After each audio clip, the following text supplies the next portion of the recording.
Olá, seja bem-vindo aos estúdios Boston Podcast TV. Você que está na plataforma stream tanto do Spotify, hoje você pode estar assistindo em vídeo ou ouvindo em áudio, também no Apple Podcast ou Apple Music, na Ruby.com e também no YouTube em vídeo. Você que é o nosso ouvinte e também que gosta de nos assistir nas plataformas stream, gostaria de dizer que não vale a pena fornecer nenhum conteúdo visual sem a sua presença.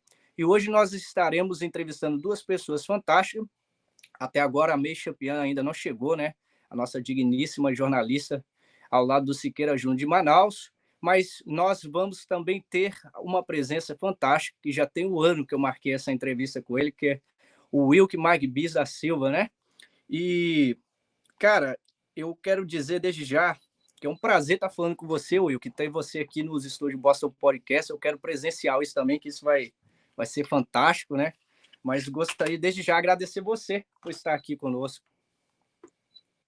Eu que agradeço pela oportunidade de falar com vocês, compartilhar um pouquinho de experiência e dizer que eu estou muito feliz de falar contigo, né? Tenho muito orgulho, eu conheço você há bastante tempo, acho que uns 20 anos, e é um prazer te ver aí crescendo, evoluindo, produzindo conteúdo e entretendo aí o público em geral. E, cara, é uma alegria imensa estar falando com você. Toda vez que eu vejo você também, eu me lembro muito da sua mãe. Eu acho que o meu orgulho, eu estou escrevendo um livro de mães, né? Sobre mães. E eu gostaria até de falar isso com você pessoalmente depois, né? Eu tenho muita vontade de escrever também no meu livro sobre a sua mãe, cara, que eu acredito, né, na sua vida, sua carreira profissional. A gente vai estar ouvindo agora suas experiências, por estar trabalhando com direção de TV, trabalhando no estúdio de TV. Mas eu acredito que quem mais acreditou em você foi sua mãe, né?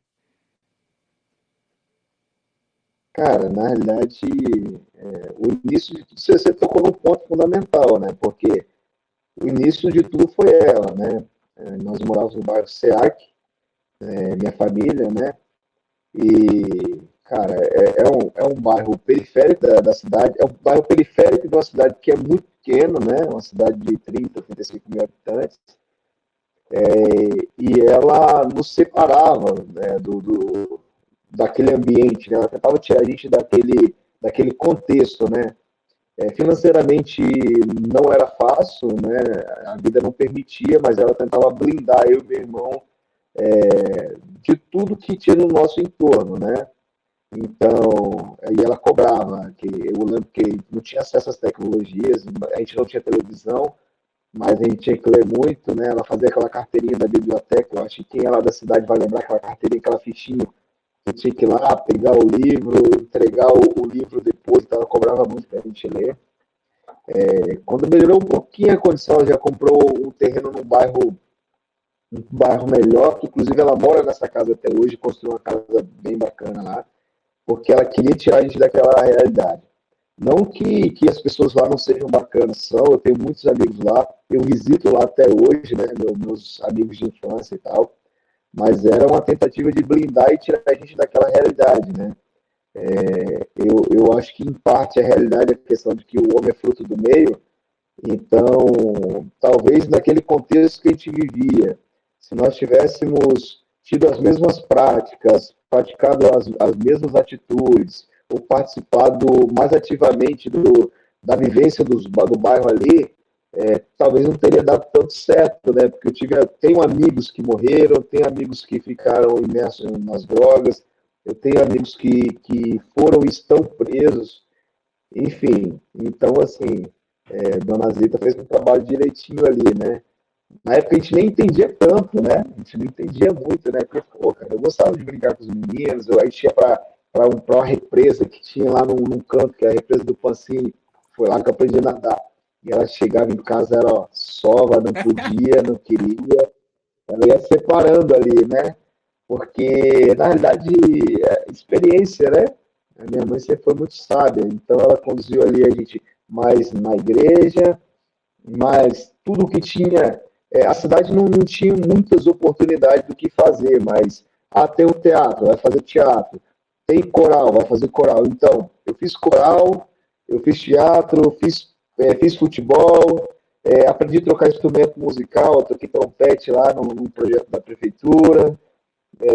A gente lia muito. Eu fiz aula de. Puta, isso aí foi com 12 anos. Fiz um curso de eletricista predial e rural. Inclusive na minha casa lá, eletricista não ganha dinheiro, porque até hoje eu que troco lâmpada, eu que tiver que fazer uma instalação, eu faço. Tive que fazer uma rede de energia lá na casa do meu sogro, eu mesmo fiz. Então, e eu fiz com 12 anos, né? Depois eu lembro que instalava um ventilador, o pessoal comprava um ventilador de teto, eu montava isso com 12, 13 anos. Criança, né? Era outra realidade, né? Ainda a gente trabalhava quando era mais novo. Mas, assim, para dizer que a visão dela era ocupar a nossa mente com o que podia, porque a gente não tinha grana, não tinha muita oportunidade, para separar a gente das oportunidades que o bairro, que a periferia proporciona, né? Que às vezes é para perto de álcool, perto de bebida, aprontar, enfim. E deu certo, né? Tanto para mim quanto para meu irmão. Cara, você falando assim, eu fico muito orgulhoso, né? Como foi, eu sempre quando vejo você, eu lembro de sua mãe, amigos desde a infância, né? Eu fui morar em Jaguaré em 94 para 95, eu que sou nascido em Vila Velha, e conheci logo você na infância, mas a minha mãe não foi diferente, cara. Mas só que a minha mãe precisou me buscar até nos lugares que não precisava, no meio de onde não precisava, dar uns tapas, né? Para botar para dentro de casa, para botar para a igreja, para botar para fazer alguma coisa. E foi assim, porque eu acredito que o problema não estava ali, as pessoas ou não, mas era de ocupar, igual você falar, o tempo, o espaço, e também sabe a direção, porque uma vez que você abre uma porta que não é para abrir, né? Felizmente, né? Eu sou como você, perdi muitos amigos, só que minha mãe é como sua mãe, cara. Teve uma visão lá na frente, e hoje, quando eu olho para trás, eu não me arrependo, não, mas precisava. Se eu não tinha coisa para fazer, ela arrumava, colocava para encher o tempo, porque a mãe sempre tem a visão de proteger o filho, né? E também de colocar ele para o futuro, né? E hoje a gente vê onde que chegamos, o que fazemos e o que a gente ainda há de fazer, né? A visão, acredito que a sua mãe, a minha mãe, foi muito impactante, muito importante. Deixa eu começar e fazer a pergunta aqui. Além de tudo, o joelho no chão, né? Oi? É uma coisa que eu não posso deixar de citar, uma coisa que eu não posso deixar de citar é o joelho no chão, né? Que ali tem muita oração na madrugada ali para mim, para o meu irmão. Dona Zita ali, ela Uma mulher de oração, ela. não dá mole não, ela faz as campanhas de oração, sempre tá a minha família, a família do meu irmão, a família como um todo, né? E eu atribuo isso também, cara. Assim, se for ver a história da minha família, né? De onde nós viemos e onde nós chegamos, né? Tem muito Deus no meio, tem muitas bênçãos, né? Muita proteção divina. Então, e tá muito ali ela perturbando, né? Ela bota o Papai do Céu ali contra a parede e fala: ó, protege meus filhos, abençoe meus filhos, e tem dado certo. Graças a Deus. Eu acredito que a oração é a coisa mais importante também. E sua mãe também é lembrada como isso, né? Uma mulher de oração exemplar e que tem bom nome, né? E tem essa coisa, nós que cremos na Bíblia, né? Fala, vale mais o bom nome do que muitas riquezas, né? Provérbios 22:1. Então, tem um nome também importante e de mencionar, né? E já são mais de 20 anos, eu acho que eu não, nós não tivemos esse contato de nos ver, já tem mais de 15 anos, eu acho mais, e a memória da sua mãe é infindável para mim, de uma importância de impacto, porque foi impactante para. Eu lembro de um dia que pegando assim, já falando, né? Eu morei no bairro em Mantereza, você já morava ali. E eu lembro do dia, cara, que você passou do horário e estava jogando futebol, sua mãe te encontrou no meio da rua, falou assim: ó, você só tem mais 5 minutos. Você tem uma coisa para fazer. Rapidinho você foi fazer o trabalho, ele colocou as coisas em dia. Mas era sua mãe já contava o tempo e já sabia. Tem um limite, as coisas, porque você precisava terminar, né? Pois é, cara. Eu tentava driblar ela também, né? Tentava dar meus migué lá, não dava certo não. Ela era braba. E se desse mole, o pau quebrava, tá? Fantástico. Bom, pessoal, eu gostaria, para você que está aí nas plataformas streaming, eu gostaria de continuar esse bate-papo que tá espetacular aqui também, para apresentar para vocês um pouco da vida do Wilker, mas gostaria de mencionar para vocês que hoje vocês vão estar vendo essa bolsa aqui atrás. Nós temos esse presentinho também para o Wilker, que a gente vai fazer um envio para chegar até nossa terra natal, Espírito Santo, na minha terrinha, muito orgulho. A Positive Vibes Give It, personalidades de canecas, camisas e sublimação em geral. Vai ter o telefone aí na tela para vocês, que o Alex vai estar colocando. E essa caneca a gente vai estar enviando desse jeito aqui, tanto para o Will. Eu espero que a May consiga chegar a tempo na nossa entrevista.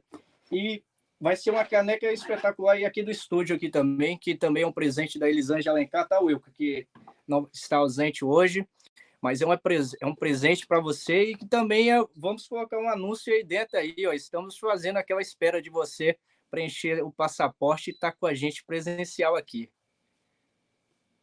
Pois é, eu patinei com a questão do passaporte, veio a pandemia, né? Não consegui tirar Na verdade, o passaporte eu tenho, eu não consegui tirar o visto. Tava uma confusão, eu acho que já normalizou. Eu vou ver se eu consigo fazer isso agora nas férias. Eu tenho férias em janeiro, vamos ver se eu consigo fazer esse processo. Vamos fazer essa espera. Então, pessoal, vocês aí que querem dar um presente especial, eu sei que é para a região de Boston e Massachusetts, tem uma grande promoção semanal das camisas e canecas, mas eu gostaria de dizer para você dar um presente para a pessoa especial, um amigo, amiga, a pessoa que você ama. A Positive Vibes tem não só as promoções semanais para quem mora aqui em Boston, Massachusetts, então nos Estados Unidos em geral. E se você mora em outro país e gostaria de fazer sua caneca, se você quer fazer um boné, você quer fazer uma camisa com as marcas que são os históricos de Massachusetts, que é uma importância mundial, e também porque Boston é a capital logística governamental do mundo. Então, se você gostaria, entre em contato com a Positive Vibes na página, faça o seu pedido, e eu vou falar, você não vai se arrepender. Minha namorada também me deu esse presentinho agora, sabe, que eu fiquei feliz, né? Porque veio a caneca, aí também veio as camisas também que a gente fez com a Positive Vibes. Eu achei espetacular um trabalho. É uma brasileira que empreende e não perdeu a oportunidade. Então, se você tem uma vida difícil, sem tempo, eu gostaria de dizer, não perca a oportunidade, abre a porta, né? Você dá continuidade, porque isso vale a pena. A Elisângela Alencar, a nossa CEO dos estúdios, não vai estar presente hoje na entrevista aqui, mas também deixou os presentes aqui para os nossos entrevistados. E também gostaria de deixar um forte abraço para o Wilk também, a Elisângela também. Eu gostaria muito desse bate-papo, que seria muito legal, porque é tudo de TV, tem essa importância também de aprender. Então, um forte abraço para todos os ouvintes e não deixe de perder as promoções na página dos estúdios no Instagram. Bom, falando do Wilker, o Wilker é formado em gerenciamento de vendas, marketing e vendas, pós-graduado em gestão e comunicação integrada, jornalismo, publicidade, propaganda e relações públicas. E muito legal saber também, quando eu li também o histórico, tá, Will? Porque quando eu voltei para o Brasil, eu morei em Linhares, né? E hoje é onde nós temos estudos em Linhares. Você também teve graduação também na Universidade Pitágoras, em Linhares. E eu achei isso espetacular, cara. Pô, Linhares Jaguaré, Linhares são cidades marcantes para mim, principalmente Linhares hoje. Mas, Will, que basicamente hoje você trabalha na Rede Gazeta, né? Que é vinculada da Rede Globo, mas no estado do Espírito Santo. Mas a sua carreira não começou aqui, já tem uma longa estrada. E eu gostaria já de fazer a pergunta para você. Quando começou a sua carreira, lá nos anos 2000, 2004, quando você deu seu pezinho e caminhando assim por todos os eventos que você fez, você trabalhou também na TV também em São Paulo, você tinha noção que hoje você estaria trabalhando na Rede Globo, na TV Gazeta, no Espírito Santo, trabalhando nos estúdios? Você tinha essa ideia? Então, olha, tudo começou. Eu sempre gostei de comunicação, né? Eu dava aula de computação e dentre os cursos que eu lecionava, eu dava aula de computação gráfica. Na época era CorelDRAW, Photoshop, isso lá atrás, há muito tempo. E eu tinha facilidade para desenhar no computador, né? Então eu comecei a fazer marca, fazer marca para cliente, fazer um panfleto, fazer uma fachada. E isso foi me empurrando para a área da comunicação. Fui convidado, porque eu já fazia essas artes, né? Fui convidado para trabalhar na prefeitura da minha cidade lá, fazendo arte, que era para levantar um jornalzinho. Com pouco tempo eu já estava escrevendo o jornal, tinha demanda de atualizar o site da cidade, então acabei fazendo. Então, assim, as demandas vieram ao meu encontro. E aí um caminho natural foi como eu já estava atuando na área, foi fazer faculdade, né? Eu me apaixonei pela área da comunicação e tinha o curso na época era Unilinhares, que era próximo em Linhares. Então, eu fiz vestibular direitinho, passei, consegui bolsa, porque eu consegui bolsa, e consegui parte, né, integral, bolsa, mas pagava também. Então, todos os dias eu saía de Jaguaré, pegava um busão, né, e ia para a faculdade. Chegava em casa às 1 da manhã, ia dormir 1h30, 2 horas, para no outro dia estar 7 da manhã lá no trabalho de novo, para no outro dia fazer a mesma rotina. Então, eu fiz faculdade de comunicação social com habilitação em publicidade e propaganda em Linhares. Me formei, né? Na sequência, eu fiz comunicação integrada, que é uma especialização que integrou publicidade e propaganda, relações públicas e jornalismo.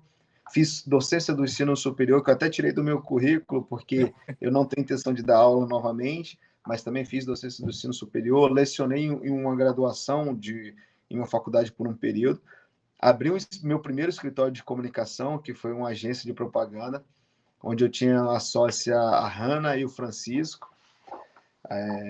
Ali já trabalhava com produção de vídeo, produção de texto, produção de rádio, anúncios para jornal. Enfim, dali fui para Vitória, vim para Vitória, né, para a capital. O mercado de comunicação no interior ele é bem restrito, né? Então, rapidinho eu bati minha cabeça no teto, né? Já tinha meu escritório, já tinha realizado coisas e vim para Vitória para trabalhar na comunicação da marca ambiental, que é uma empresa de destinação final de resíduos. E, cara, uma empresa onde eu aprendi muito. A comunicação da empresa era mais institucional, então tinha que novamente exercitar a habilidade de produzir texto, produzir fotos, produzir vídeo, comunicação interna, que é endomarketing e marketing externo, enfim. Dali, cara, que veio o maior desafio, né? Uma das diretoras da marca ambiental, ela teve que voltar para São Paulo, que o marido dela era de lá, e ela, um dia, do nada, um número de São Paulo me ligou, eu achando que era para cobrar, porque eu estava cheio de dívida, né? Devia um monte de parcela do meu carro. E eu atendi a ligação, e ela, Wilk, eu falei, sim. Ela, olha, é a Priscila, eu estou abrindo... E ela era headhunter de uma empresa que encontrava talentos para essa empresa. E ela falou, olha, tem uma vaga para você trabalhar em televisão, você tem interesse? Eu falei, lógico, obviamente tenho. Só que assim, eu achei que era no Espírito Santo. Ela, ó, tem uma vaga de gerente comercial para atuar dentro da televisão, gerente de relacionamento, para atuar dentro da Record, né? Eu falei, opa, lógico que eu quero. Eu sempre fui apaixonado com televisão, um salário melhor do que eu ganhava, né? Era um up salarial que mais do que dobrava. Então, eu falei, opa, quero, tô pronto. Ela, ó, então a entrevista é amanhã, tá? Me manda seus documentos. Eu mandei os documentos, ela falou, ó, a passagem tá no teu e-mail, a hospedagem. Eu falei, uma passagem? Ela, não, você tem que vir para São Paulo. Eu falei, meu Deus. Tive que... E assim, não sabe, cara, assim, eu aceitei a proposta de entrevista, mas achei que era em Vitória, né? Fui para São Paulo sem planejamento. Fiz a entrevista da empresa de manhã, logo no início do dia. As habilidades que eles procuravam num profissional, eu já tinha essas habilidades, né? Eles precisavam de alguém que escrevesse, roteirizasse, que tinha vivência com vídeo, eu já tinha tudo isso. E eles precisavam muito, muito de imediato. Então, eu fui convidado na quarta-feira de manhã, fui para São Paulo na quinta-feira de manhã, isso, foi na quinta-feira de manhã. Na sexta-feira de manhã, voltei para o Espírito Santo, pedi demissão, botei minhas coisas num Celtinha, que era o carrinho que eu tinha, e fui para o Rio, para na segunda-feira já começar a minha atuação. Lógico, né? Na entrevista eu falei que eu conhecia e tal, mas loucura, né? Coragem. Tudo novo, a operação complexa, roteiro, muito programa. Eu entrava 5:50 no primeiro programa, que era no Balanço Geral Manhã, e saía 9 horas da noite depois do Cidade Alerta, que era o último programa, que era o programa noturno da emissora. Então eu passava o dia dentro da emissora, ralava pra caramba, mas assim, foi um aprendizado fantástico, que, cara, se eu pudesse fazer tudo de novo, hoje mesmo mais velho, mesmo com menos energia, porque foi ali que eu aprendi muito, me desenvolvi enquanto profissional. A ralação vai, eu vou usar até um termo lá da roça, né? Vai cascorando, vai te dando experiência, né? Vai te qualificando mesmo tanto na profissão quanto para o mundo, né? Então lá eu roteirizava material para a Record, né? Para a Record Rio de Janeiro, era gerente de relacionamento. Também tinha uma atuação em São Paulo, atuação em Campos do Goytacazes, que era a Record Norte, Record Norte. E depois de um tempo, eu fui desafiado também a assumir Vitória, né? Que era a TV Vitória. Nesse período eu já estava namorando com a Viviane, que hoje é minha esposa, ela é da Serra, ali Grande Vitória.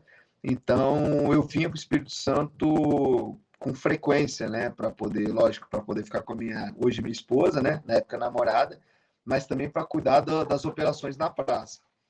E fui líder no Rio de Janeiro na operação, ganhei prêmio ganhei alguns prêmios no Rio de Janeiro, e até o ponto que a minha diretoria me propôs, né, na realidade foi quase com a imposição minha, daquela assim, ou vocês me demitem, ou vocês me mandam para o Espírito Santo definitivamente, porque o Rio de Janeiro era caro, perigoso, e eu já não estava aguentando aquela rotina de ir e voltar para o Rio.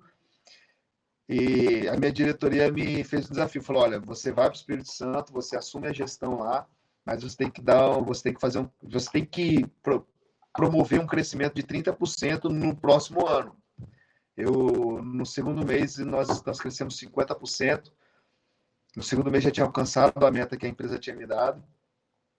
E nós somos líder no Brasil, no Espírito Santo, que é uma praça muito menor do que as outras, né? Então, aqui no Espírito Santo, na operação que nós tínhamos, mesmo com limitação de público, com número menor de habitantes, ainda assim nós lideramos o Brasil em rentabilidade, crescemos no final mais de 400%, eu acho que chegou a isso, e daí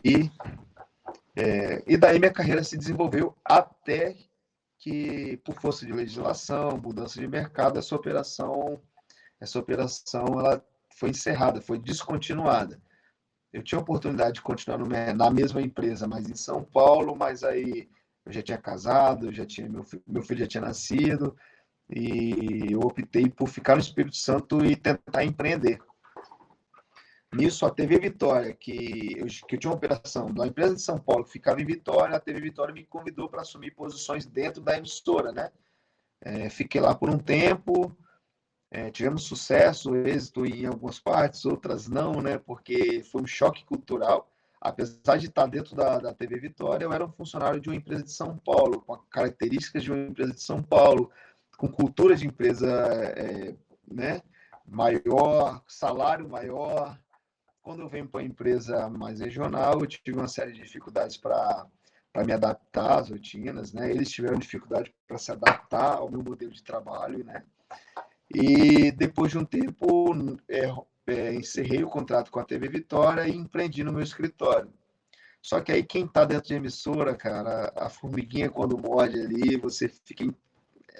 É uma droga, uma cachaça, é uma droga boa, né? Então eu fui convidado para ir para a TV Gazeta, né? Para poder assumir as rádios da TV Gazeta como especialista. Era um desafio, porque rádio era um produto que estava com dificuldade de rentabilizar, ainda mais no meio de uma pandemia, mas é processo. Depois que você entende qual é o processo,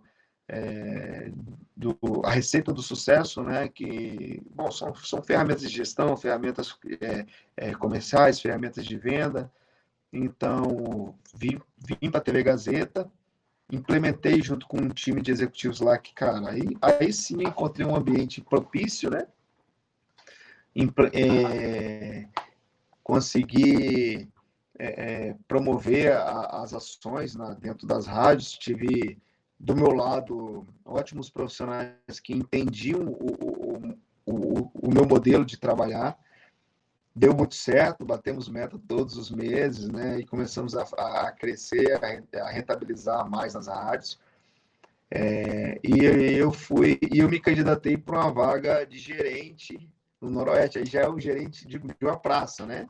Então, aí eu gerencio tanto as rádios quanto televisão, marketing, enfim, aí o time todo fica sob minha gestão. Estou aqui hoje, né? E dando muito certo, né? Vou fechar o ano de 2022 no azul, batendo meta. E é isso.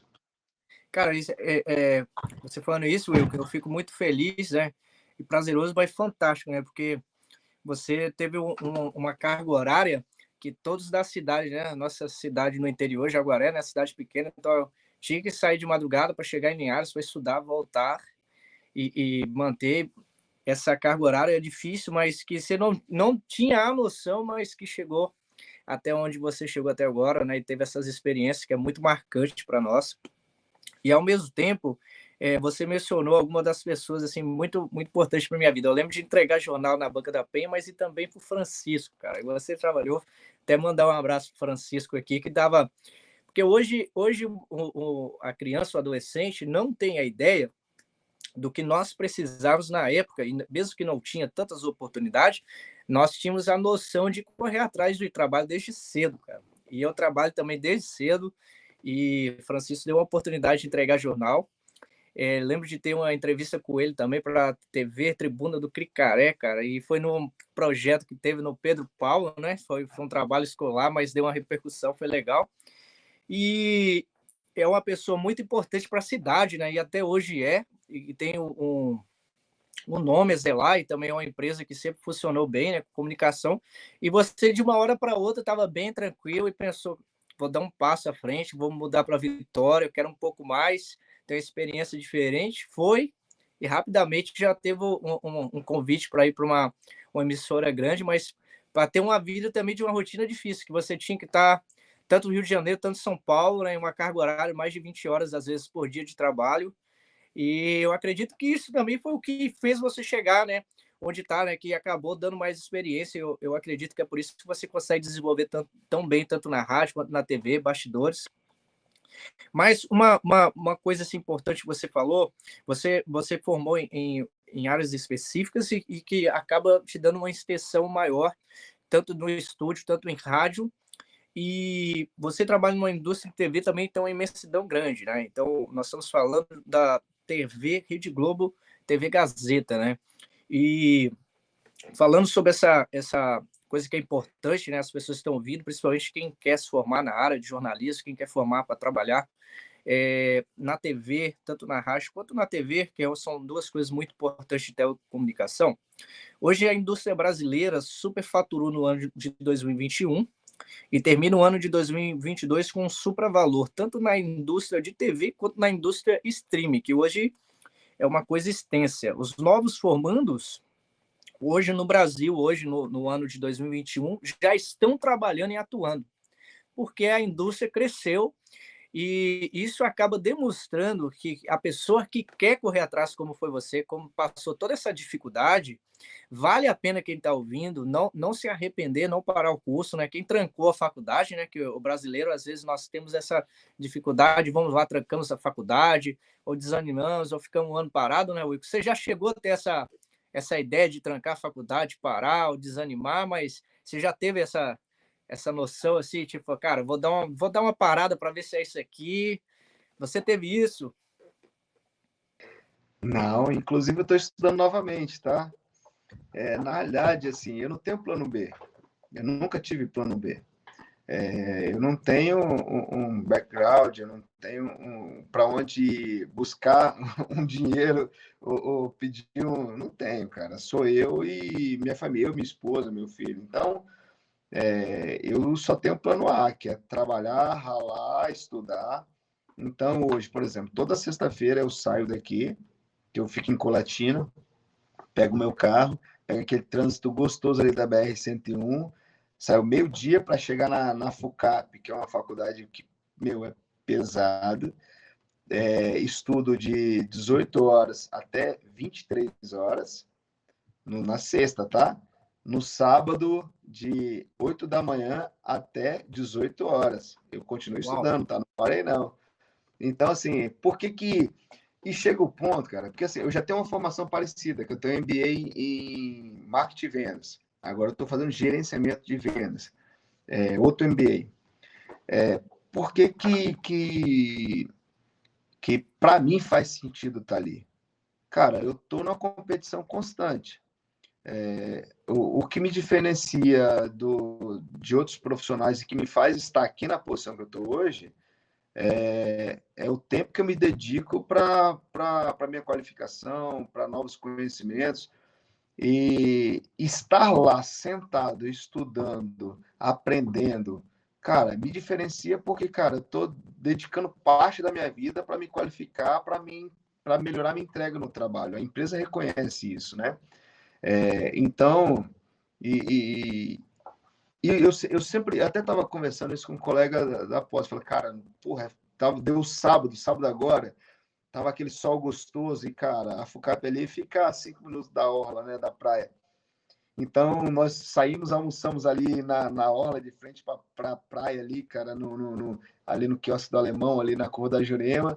Almoçamos correndo e, cara, aquela vibe, o pessoal na praia, na maior tranquilidade, para voltar correndo para a FUCAP para pegar a tarde toda para estudar. Ele falou, puta, cara, vontade de ficar aqui, tomar uma cerveja, aproveitar o dia, aproveitar esse sábado de sol. Mas o que diferencia a gente dos demais, né, que estão no mercado e competindo conosco, é essa dedicação, abrir mão de uma coisa em detrimento de outra, você se doar um pouco mais para se qualificar. Então, assim, não tem jeito. E detalhe, meu plano não para por aqui. Eu termino esse MBA agora no início de 2023. Eu vou tirar um período ali de descanso que é sem estudar, mas nesse descanso eu vou me dedicar ao inglês até 2000. Então, assim, eu tenho um plano claro. Até 2023, metade de 2023, eu concluo esse MBA. Eu saio desse MBA eu já tenho um objetivo, eu tenho que estar com uma palestra sobre vendas pronta, um artigo publicado. Termino da metade de 2023 até 2025, é uma dedicação, uma imersão quase que exclusiva ao inglês, que eu tenho que melhorar, uma lacuna que eu tenho no meu currículo e eu tenho que me desenvolver em idioma, né? Depois em 2025, a minha intenção é ir para o mestrado. Então, assim, e depois do mestrado, eu não sei, né? Eu estou fazendo um plano até o mestrado, até iniciar o mestrado. Depois do mestrado, obviamente, ali eu não sei se eu vou continuar, se eu volto para, sei lá, para fazer assim, não tem jeito, eu vou continuar estudando a minha vida toda, porque foi o que me trouxe até aqui. De onde eu venho, cara, assim, eu teria pouquíssimas opções. Eu colhi café e, cara, não quero colher café. Então, assim, eu decidi, isso aqui eu não quero para mim. Eu trabalhei já como auxiliar de lanterneiro, que era lixar carro, e na época era lixar na mão, porque não tinha maquinário. Então, eu falei, cara, isso aqui eu não quero para mim, não. Nada contra, tá? Respeito muito quem tem essas funções. Trabalhei como ajudante de pedreiro, que meu pai é pedreiro e vai se aposentar ainda no ano que vem. Ele até hoje atua como pedreiro. Cara, eu não tenho a habilidade dele, eu não tenho a força dele, nem a coragem que ele tem para enfrentar aquilo no dia a dia. Então, escolhi não trabalhar com aquilo. Na minha cidade tem poucas opções. Tem o comércio, que, cara, nada contra. Eu tenho amigos que estão no comércio lá, que são apaixonados e estão lá super bem sucedidos. Porque eu falo bem sucedido eu até às vezes invejo eles, tá, Andrei? Porque eu vou citar um exemplo, tá? Eu vou até nominal, porque isso eu já falei para ele, que é o Bibinho. Você lembra dele, eu acho? Lembro. O Bibinho é meu amigo e, cara, eu frequento a casa dele e ele frequenta a minha casa. Ele trabalha no supermercado Paris, eu acho que há uns 20 anos. Ele sai do trabalho, com 5 minutos ele está dentro da casa dele, então ele trabalha até umas 6 da noite.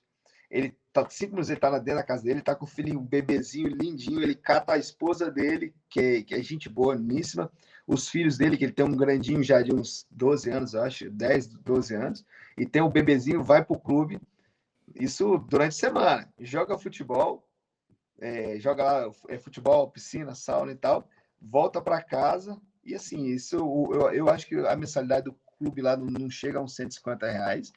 Então, eu falo que ele é super bem sucedido, que ele não caçou sarna igual eu cacei, né?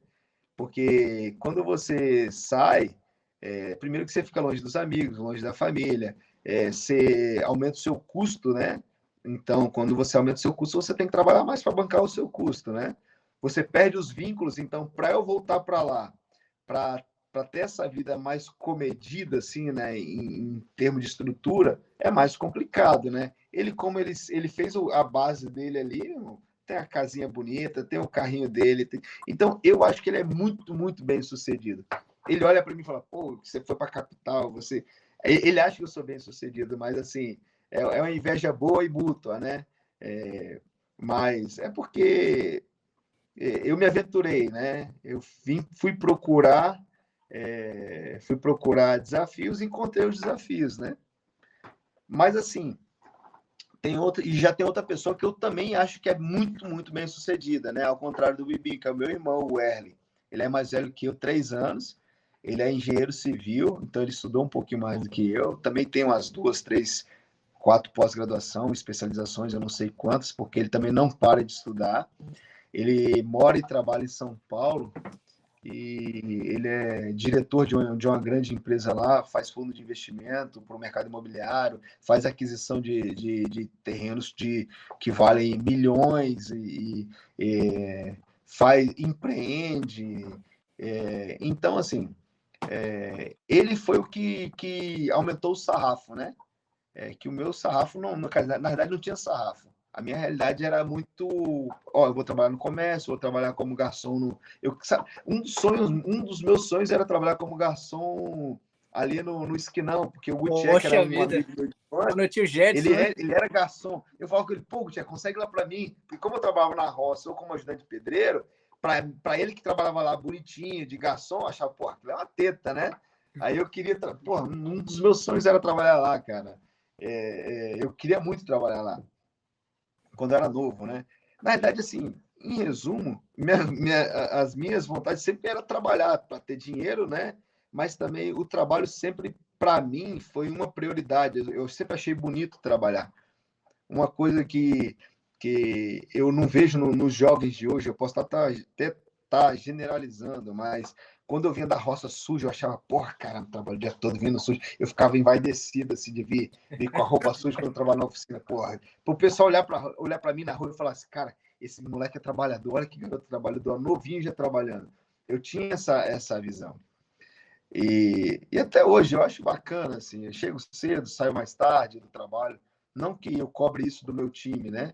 Mas eu gosto do meu trabalho, eu sou apaixonado pelo meu trabalho. Eu sou encantado pela empresa que eu trabalho. Então, eu sou muito feliz aqui.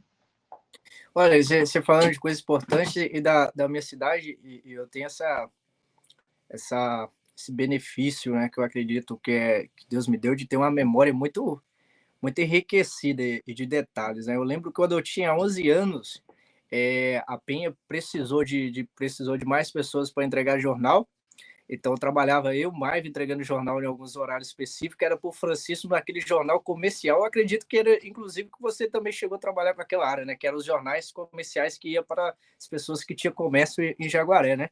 E tinha um outro detalhe, que depois desse tempo, então eu chegava em casa depois da escola, então nós fritávamos os salgados, né? Minha mãe e meu pai fritavam o salgado, eu embalava com eles, eu ia vender de porta a porta andando toda a cidade. Então eu saía lá do bairro Mantereza até chegar na única avenida da cidade, mas descia até o bairro Boa Vista, vendendo salgado.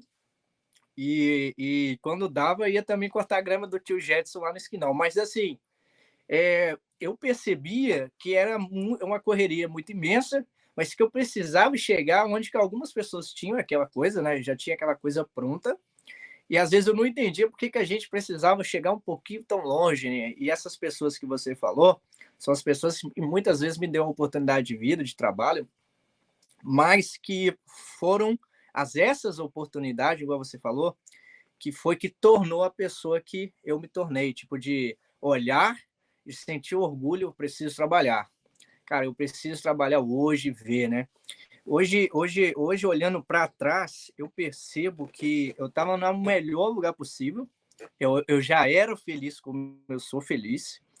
E que nós estamos num caminho, Will, que eu imagino que você hoje estuda, você faz uma coisa a mais durante a semana, além do seu trabalho, sua correria. E quando você terminar isso, você projetou a ideia desse projeto de vida até em 2023, 2024, 2025, e fazer uma imersão também de aprender talvez o segundo idioma ou o terceiro idioma. Mas eu percebo que você não teve um plano B e assumir a responsabilidade. Cara, eu quis isso. Eu vejo uma pessoa que é muito feliz naquela carga horária dele, naquela vida, que eu gostaria de ter aquelas coisas, mas eu assumi isso e por eu assumir eu não vou desistir, né? E isso impulsiona, porque eu acredito que nós temos a idade muito próxima e hoje eu vejo você aí projetando a sua vida. E eu lembro do ditado agora de um americano, né? Que foi o meu professor em Guarapari, né? Que ele falava bem assim, né? E tem um ditado aqui nos Estados Unidos, hoje eu estou fazendo o que poucos querem fazer para amanhã receber o que muitos querem receber. Então, assim, essa coisa que você plantou, colheu, se profissionalizou em várias áreas, hoje você tem essa visão que é um pouco mais distante de quando você tinha, quando você estava trabalhando lá com o Francisco, lá em Jaguaré ainda, ou até mesmo quando você estava na faculdade. Mas isso talvez é uma porta muito maior que está se estendendo para aquilo que a sociedade precisa. E eu vou dizer o porquê, né? Nós tivemos um convite, eu e a Elisângela, né? Semana retrasada, a Elisângela chegou do Texas, já teve aqui comigo também. Nós fomos para uma cidade chamada Gloucester. E hoje a TV, não é só a TV e rádio como antigamente, hoje tem as plataformas stream. Hoje você vê que a Netflix está reformulando todo o meio dela, porque a ideia da Netflix hoje é ser totalmente streaming de conteúdo streaming. Então, os novos documentários são streams. As ideias das TV hoje se formular, né? Até os jornais hoje, né? Eu percebo que o Brasil, né? Jovem Pan, Rede Globo, todos estão tem um transporte ao vivo na TV comum e também ao mesmo tempo vai para o YouTube, vai para as outras plataformas, né? Porque hoje a TV está aqui, né? Igual seu filho tem 6 anos, você estava mencionando. Então a criança está no telefone e ela vai assistir o mesmo jornal que você, vê o mesmo futebol. E isso acaba abrindo um campo de formação e não só formação e informação, mas também de conteúdos que, querendo ou não, chega com mais facilidade. E nós tivemos o convite do TV aqui, do Canal 12 aqui de Massachusetts, né? E eu sempre tive dificuldade com inglês, então eu falo 6 idiomas, 3 dialetos, e nenhum deles é inglês, português, qualquer idioma europeu, né? Eu nunca sempre tive problema fonético. Eu acho que quando acho que vai ter memória, eu era um pouquinho gago quando criança, eu tive que fazer fonoaudióloga, cara, 4 anos para aprender a comunicar direito, então português. Vários cursos que eu dei entrada, eu não passei, né, por ter a dificuldade do inglês, então como tradução, essas coisas. Só que eu morei fora e acabei aprendendo os outros idiomas que eu tive mais facilidades.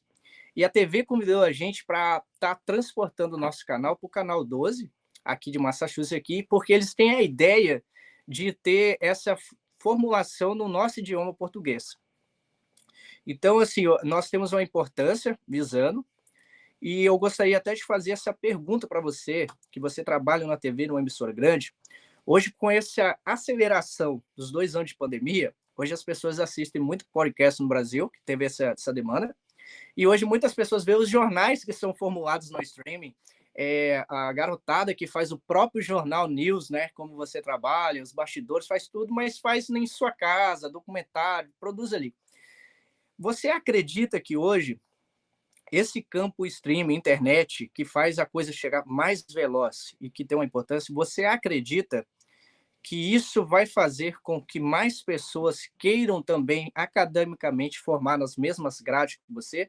E se o acadêmico hoje tenta se formar melhor, com mais velocidade, por que dos avanços da internet? Você acredita que isso tem uma melhoria para a sociedade? Isso tem meios também de formações melhores? O que você visa sobre isso? Então, cara, a internet ela permite muitas plataformas, muitas ferramentas, mas é tudo muito novo. Eu acredito que a academia ainda não está preparada para tantos formatos, né? Ela ainda forma o jornalista, ela forma um profissional de comunicação, mas ela ainda não tem a velocidade da internet que muda tudo do dia para a noite, da noite para o dia. Concordo com você, o modelo de televisão tradicional, ele tem sofrido muita mudança. Hoje as pessoas assistem em multiplataformas, né? Nem sempre ela para ver o conteúdo na televisão tradicional, na televisão da sala, as pessoas não sentam mais para assistir tanto na televisão, mas ela vê o conteúdo no celular, né? On demand, onde que ela quer. O ao vivo, a televisão não vai morrer, eu posso afirmar isso. As pessoas ainda param para ver o conteúdo, para assistir o jornal, para ver as novelas. Eu tenho números aqui que mostram que ainda tem um crescimento de audiência. Então, as pessoas cada vez têm mais acesso à televisão, a celular. Então, acaba que gera uma demanda muito grande de produção. Agora, também tem as pessoas que querem conteúdos específicos, querem consumir um podcast que cresceu muito mesmo, né? Eu sou um ávido consumidor de conteúdo de podcast. Eu estou até diminuindo, né? Montei com o meu time uma campanha, um projeto de leitura aqui, porque eu quero diminuir a quantidade de conteúdo que eu consumo na internet para voltar para o modelo off, para voltar a ler, né? E começamos isso essa semana com distribuição de 8 livros aqui entre minha equipe, né? Fizemos trocas de livros. Mas eu sou um consumidor. E o jovem, como um todo, né, tem consumido cada vez mais conteúdo na palma da mão, né, no celular. O celular é a primeira tela para o jovem. Mas o conteúdo, eu acredito num formato, para ser bem sucedido de conteúdo, ele tem que ser mandala. Ele tem que ter uma plataforma mãe, né, que você escolhe onde você vai estar prioritariamente, porque você não consegue dominar todas elas. Então, olha, eu quero estar prioritariamente no YouTube. Então, aquela ali é o teu centro, é o teu foco. Mas eu também quero ter conteúdo no Instagram. Agora, a gente tem que ter um cuidado que eu vou copiar o meu vídeo que está no Instagram, que está no YouTube, e vou subir como um Reels ele está no YouTube primeiro e vou subir como Reels no Instagram. Eu acho que não. Eu acho que tem que ser uma ação transmídia, onde cada plataforma tem uma linguagem, tem um tom de voz, tem um modelo de você se comunicar, de você se portar. Então, você pode ter esse conteúdo no YouTube que permite fazer o que nós estamos fazendo hoje, que é uma troca maior, que é você consegue abordar diversos temas, você não tem pressa para poder passar esse conteúdo, mas você também pode estar no Instagram com pocket, com recortes, com coisas mais dinâmicas, mais rápidas. Você pode estar em uma plataforma, pode estar no Spotify com áudio, e agora o Spotify também está com vídeo, né? Você pode produzir uma websérie sobre esses conteúdos que você está no Instagram, está no YouTube, mas você pode embarcar esse conteúdo numa plataforma de cursos e treinamentos, que é um Hotmart, por exemplo, onde as pessoas compram esse conteúdo seu, e no final você certifica essas pessoas que estão consumindo. Enfim, cara, são muitas plataformas, eu acho que... Mas cada plataforma tem a sua linguagem, cada plataforma tem o seu DNA. Então, para cada plataforma, você tem que ter um tom de voz, tem que ter uma persona, tem que ter um planejamento, como você vai impactar o seu público. Enfim, o que eu vejo muitas pessoas fazendo cross-mídia, que é pegar o mesmo conteúdo, jogo para cá, jogo para lá, e as pessoas assistem a mesma coisa. Então, eu acho que esse é o meu ponto de vista, né? Tem que ter, obviamente, tem pessoas mais especialistas do que eu em conteúdos digitais, mas no caminho que não tem volta, cara. Se tem duas coisas que eu posso afirmar que nos próximos 50 anos é um mercado promissor, então vale a pena investir, assim como você está investindo, um é comunicação, né, nos meios digitais, E daí eu faço só um alerta para o metaverso. Eu acho que vale a pena se antenar para como que esse mercado vai acontecer, como ganhar dinheiro nesse mercado, como que a comunicação vai estar lá e como que a publicidade, que é de onde vem o dinheiro, vai estar lá. E outra coisa é a infraestrutura no Brasil, que nós somos um país tão atrasado que quem montar qualquer coisa no ramo de infraestrutura, de pavimentação, de destinação de resíduo, de saneamento básico, olha o que nós estamos falando, né? Alguns países estão pensando em 5G, 10G, sei lá, e no Brasil nós estamos falando que ainda nós temos problemas básicos de infraestrutura. Então, são dois setores que eu tenho certeza que quem montar qualquer coisa vai ser bem sucedido. Um para a internet, outro para a infraestrutura no Brasil, que é uma demanda grande que nós temos aqui, né? São problemas que têm que ser resolvidos e, obviamente, quem empreender nessas áreas no Brasil vai ter sucesso. Olha só para você ter uma ideia. Nós não tínhamos noção que um canal de TV tinha um acesso direto e assistia os nossos conteúdos, né? Porque nós começamos, né? A Elisângela teve uma ideia da gente começar documentários. Então aí o Alex projetou isso, e esses documentários que eu faço, né? Que comecei uma série criminal, e a outra série agora que nós começamos são de acontecimentos que não foram solucionados. Então a gente gravou sobre o Jimmy Hoffa, né? Que é um evento que está na Netflix, nos seriados e tudo, né?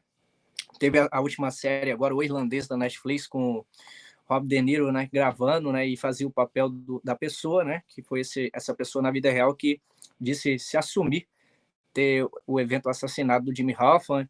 Todos os detalhes, a gente começou esses documentários, só que aquela coisa, mesmo que eu tenha toda a dificuldade de comunicação de inglês, então eu tenho que fazer a tradução, eu tenho que formular o conteúdo, eu tenho que ver a apreensão. Aí tá uma coisa que eu lembro que quando eu fui colocar as coisas para ser mais técnica para a TV, a pessoa que me ensinou, me educou e me enviou os materiais, como seria, foi você, né? Praticamente um ano atrás, eu acredito, né? Que você me mandou, falou assim, cara, você dá uma olhadinha nisso aqui, você formou isso aqui. Cara, aquilo que você me enviou, mesmo sendo muito acadêmico, que na hora eu falei, cara, isso aqui é uma figura de linguagem para mim que eu vou ter que pensar muito bem, ler bastante para me entender, que é para quem entende de TV. Hoje eu entendo que me ajudou bastante, Wilco, porque eu fui ver, decorar, de ver como que era para formular as coisas e acabou contribuindo, porque eu pego as matérias que vêm do FBI. Então eu vou entrar no site, eu vou ter que ler as matérias, vou ter que ler os livros 2, 3 vezes, assistir as cenas que o perito, né, o delegado, o policial viu para criar os documentários, né? E a gente não tem documentário só disso, são de outras coisas, mas se a pessoa que quer entrar na plataforma stream não tiver uma pessoa que, igual você foi para mim, assim, de dizer como que é a TV, os detalhes, de observar para transformar, ele tem uma dificuldade muito imensa. Então, eu percebo que a dificuldade dos podcasts, que tem uma diferença dos podcasts no Brasil e aqui, que no Brasil é uma troca de conversa, que é essencial, só que os podcasts aqui também, eles formulam documentários, ideias, entrevistas. Eu acredito que tem 3 indústrias no Brasil agora que está fazendo bem isso, que acaba sendo aquela coisa de TV mesmo, onde que vai ter uma pessoa para ser o roteirista, onde vai ter a pessoa que vai colocar as coisas no detalhe. E foi por essas coisas que a TV pediu para que nós estivéssemos uma vez por semana no canal 12. Aí tem a coisa mais engraçada, né? Que é uma TV americana, né? E eu não comunico bem, só a Elisângela, né? Que é americana mesmo. E eu cheguei lá e falei assim, olha, vocês estão me convidando aí, igual quando você teve a ligação da Record de São Paulo, né? Cara, eu não comunico bem inglês, então eu não sei se vai dar bem. Aí eu falei assim, não, mas a gente quer em português mesmo, porque a sua ideia, nós estamos, Wilkin, em 8 países da língua portuguesa. O que eu menos tenho acesso é o Brasil. E eu sei que o canal no YouTube era maior, a gente perdeu e reiniciou, mas nós temos mais de 80k no Spotify e nas outras plataformas. Então, vai estar te ouvindo agora e vai estar te assistindo. Onde eu quero chegar com isso é que as pessoas que estão no Brasil, eles não têm a ideia de como é necessário as pessoas terem uma viabilidade acadêmica e também de formular os seus conteúdos, porque nós somos visualizados com muita mais velocidade que na TV, isso é certo, né? Então, o meu conteúdo com você está aqui, rapidamente alguém no Japão está assistindo. A TV não tinha esse transporte.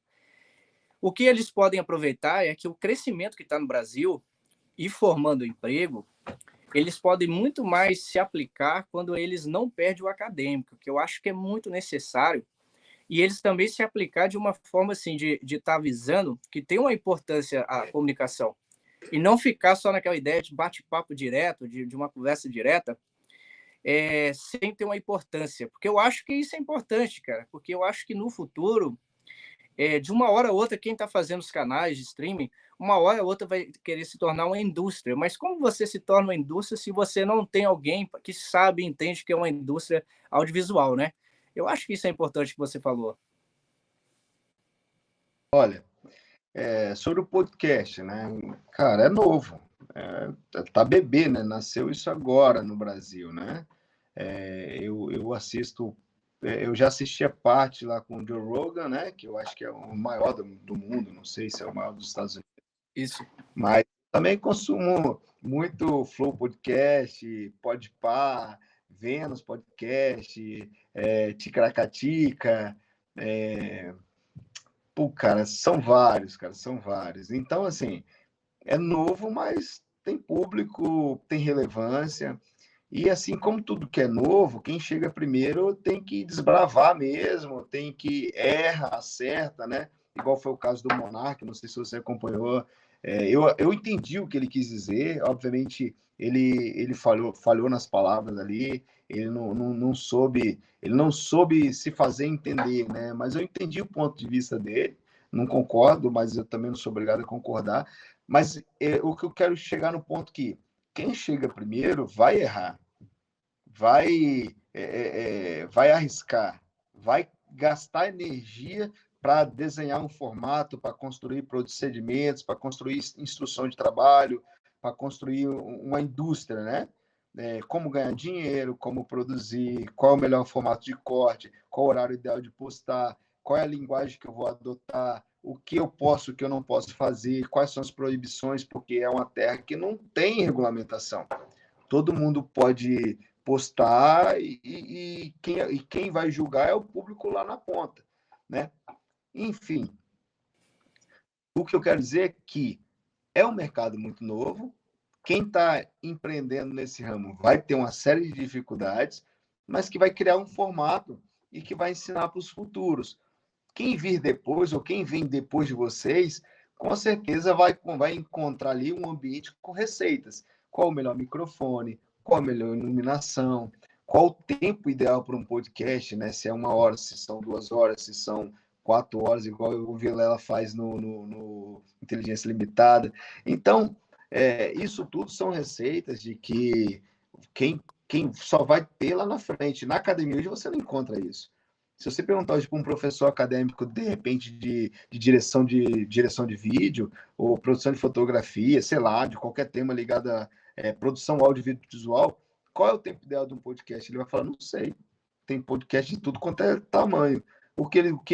Quem vai dar essas respostas são vocês que estão produzindo. Vai falar assim, olha, o meu tempo médio de retenção ideal de público é de 40 minutos. Mais do que isso, eu começo a ter baixa de espectador. Ou o contrário, fala, olha, eu tenho uma alta de ouvintes ou de pessoas que assistem a partir de 40 minutos que eu estou ao vivo. Então, assim, não tem uma receita de bolo pronta, né? E é por isso que a gente tem que valorizar quem está empreendendo nesse ramo, né? Eu acho que o Flow Podcast fez um trabalho bacana, que foi de impulsionar o segmento, de entregar conteúdo com muita velocidade. Então, obviamente, quem faz benchmark, que é olhar para o que o outro está fazendo, entender aquele modelo, já vai pegando ali, fala, olha que bacana, olha que o ideal é uma mesa com 4 microfones ou 3 microfones, o microfone ele é articulado para o entrevistado se sentir confortável de mexer e de aproximar. Olha, uma televisão ao fundo é bacana porque ele pode entregar a marca do patrocinador. Olha, permite fazer merchans de produtos, degustação de produtos. Daqui a pouco eles vão ter que regulamentar porque tem bebida alcoólica e o CONAR, que é um órgão que regulamenta a propaganda, talvez vai intervir nisso. Tem o SEMP que regulamenta a parte de conteúdo. pode achar alguma coisa ali que não é legal. Tem eu acho que é Cinep, que é de jornalismo, que pode fazer alguma leitura de algo que é bacana e que não é bacana. Enfim, é um mercado que está em construção, está nascendo, está se consolidando, e quem vir depois vai pegar receitas prontas, né? Eu tenho certeza absoluta que quando você nasceu com o seu podcast, você tinha um monte de incerteza. Eu nem lembro de ter contribuído, mas que bom que eu contribuí com alguma coisa. Hoje você está muito mais pronto do que quando você começou. Você tem segurança ao falar, você já sabe a distância ideal da câmera, você sabe quanta iluminação você usa, se é frontal, se é lateral, se você vai usar um plano americano ou um super close. Você já tem uma pessoa que já sabe os pontos de corte, como cortar, qual o tamanho ideal de cada corte, se tem clickbait, se você vai colocar uma frase de efeito para chamar público. Enfim, você já tem muita experiência. Agora, se eu conversar com você daqui 2 anos, você vai falar, puta, cara, nós fizemos algo que não foi legal, ou nós acertamos lá atrás, mas poderia ser assim, que você vai ter muito mais informação. A academia não vai preparar essa galera agora, que quer trabalhar com audiovisual para streaming, ou para televisão, para o meio internet. Não vai. Esquece. Agora é experimentação e erro, para que lá na frente vocês ensinem o que vocês estão fazendo hoje. Agora, quando você chegar ao ponto de você ensinar o que você está fazendo hoje, já vão ter coisas, muito mais avançadas. Hoje, por exemplo, eu dei aula de rádio. Eu dei aula de rádio na graduação em 2009, 2010. Eu lecionava disciplinas de rádio. Eu tinha segurança no que eu estava ensinando, porque eu estudei para ensinar aquilo. Hoje, não sei se vocês conseguem ver, mas depois daquele vídeo lá, depois daquele vidro, é uma rádio que está ali do meu lado, que é a Litoral. Enfim, eu tenho um pouco mais de segurança, e quando eu olho para trás, eu ensinei muita coisa que hoje eu não ensinaria, ou ensinaria de uma forma diferente, porque eu tenho muito mais experiência, né? Agora, eu estou pronto, isso 10, 12 anos depois, eu estou muito mais pronto do que quando eu dei aula lá atrás. Só que já mudou muita coisa. Hoje nós já não estamos falando mais de rádio. Nós estamos falando de streaming, estamos falando de produção de conteúdo para a web. Olha quem chegou aí, o Wilker, para estar conosco na live. Meixia Viana, seja bem-vinda. Alegria ter você aqui. Você chegou diretamente de Manaus. Na TV Norte hoje, tá vendo? Já era a TV Acrítica, agora a TV Norte, diretamente de Manaus, Wilker. Terra de açaí novo. Terra do açaí. Do açaí do Tucumã. Olha, e vou falar aí, quando você vir para cá, por favor, não esquece de trazer farinha do Arini, por favor, não pode faltar. Pode faltar. A melhor coisa que existe, com peixe assado, tambaqui, é a melhor coisa que existe, não tem. Tá vendo aí, Will? Que Manaus, quem entende de culinária do norte, eu gosto, né? Porque eu tenho muitos amigos que é do norte, e eles sempre trazem coisas que é do norte. Mas eu vou falar, hein, Will, que lá a cultura lá é viva, é rápida. Açaí lá é comer com camarão, um pouquinho diferente da gente, que é com sorvete mesmo. Pois é, eu tive a oportunidade de conhecer... É Manauara que diz? É isso, Manauara que é de Manaus, né? Pois é.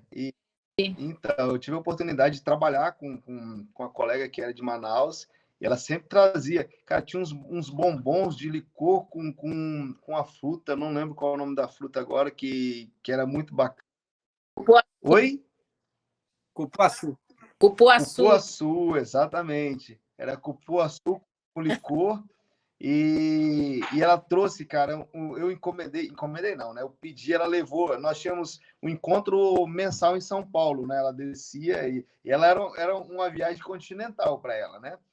E ela trouxe filhote, que era um peixe que eu falei que gostava muito de peixe. Ela levou tambaqui e levou o filhote. Eu gostei mais do filhote, vou confessar. Tá? Ó, eu vou ser sincero, hein? Moqueca capixaba, eu gosto mais caldeirada, mas tambaqui assado, farinha do Arini, tucumã no pão com presunto, eu não desfaço, não. Encontrar com a nossa pimenta, né? Daqui, Ó, Tucupi. eu faço um pato com tucupi, tá, dona May? Eu consigo fazer bem.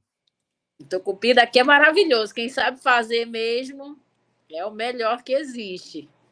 Ó, e eu vou te falar, nós somos de estados um pouquinho diferentes, mas o Brasil é muito rico e especial, né? A nossa culinária não tem igual não, tá? Muito. É verdade. Não tem para barrar o Brasil com essa culinária.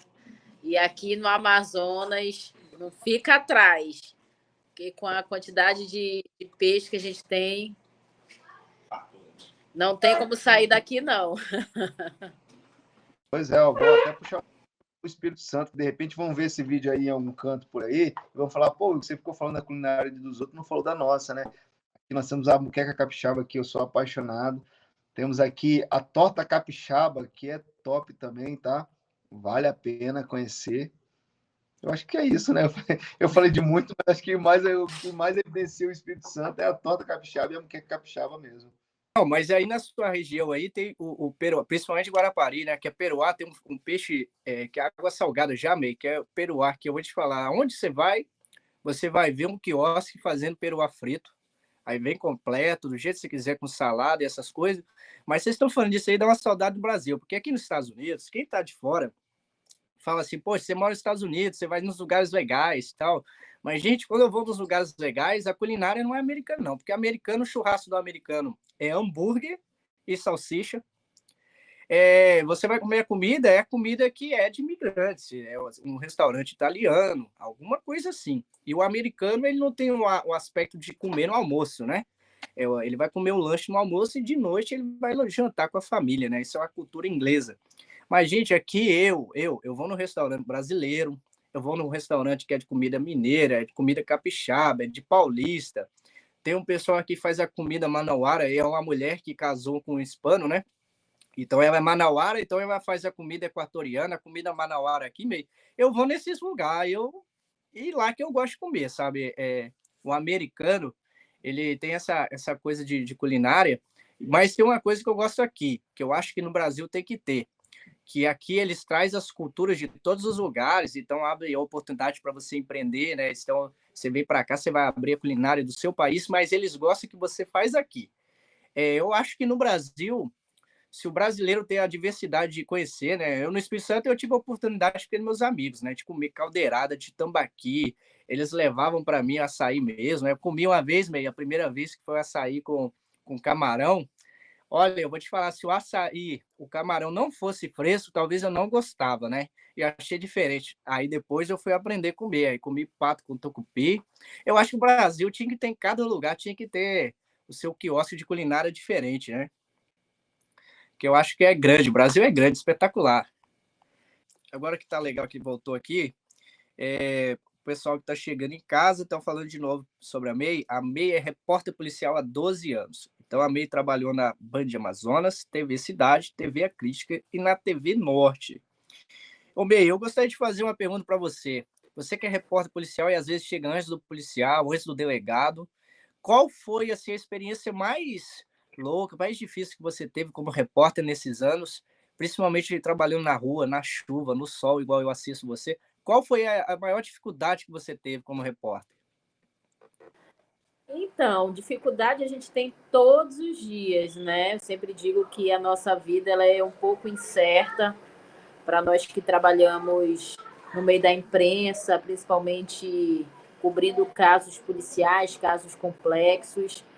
E, tipo assim, todo dia que aparece um corpo é uma novidade diferente. A gente tem muitas fontes, que são as pessoas que passam as informações para a gente, de que tem um corpo, de que houve um assassinato. E aí, geralmente, a gente chega antes da perícia, antes da delegacia de homicídios, antes do Instituto Médico Legal, que faz a remoção do corpo. Mas, assim, teve alguns casos bem complexos que eu cobri e que foram muito fortes, assim. Principalmente casos que envolvem crianças, né?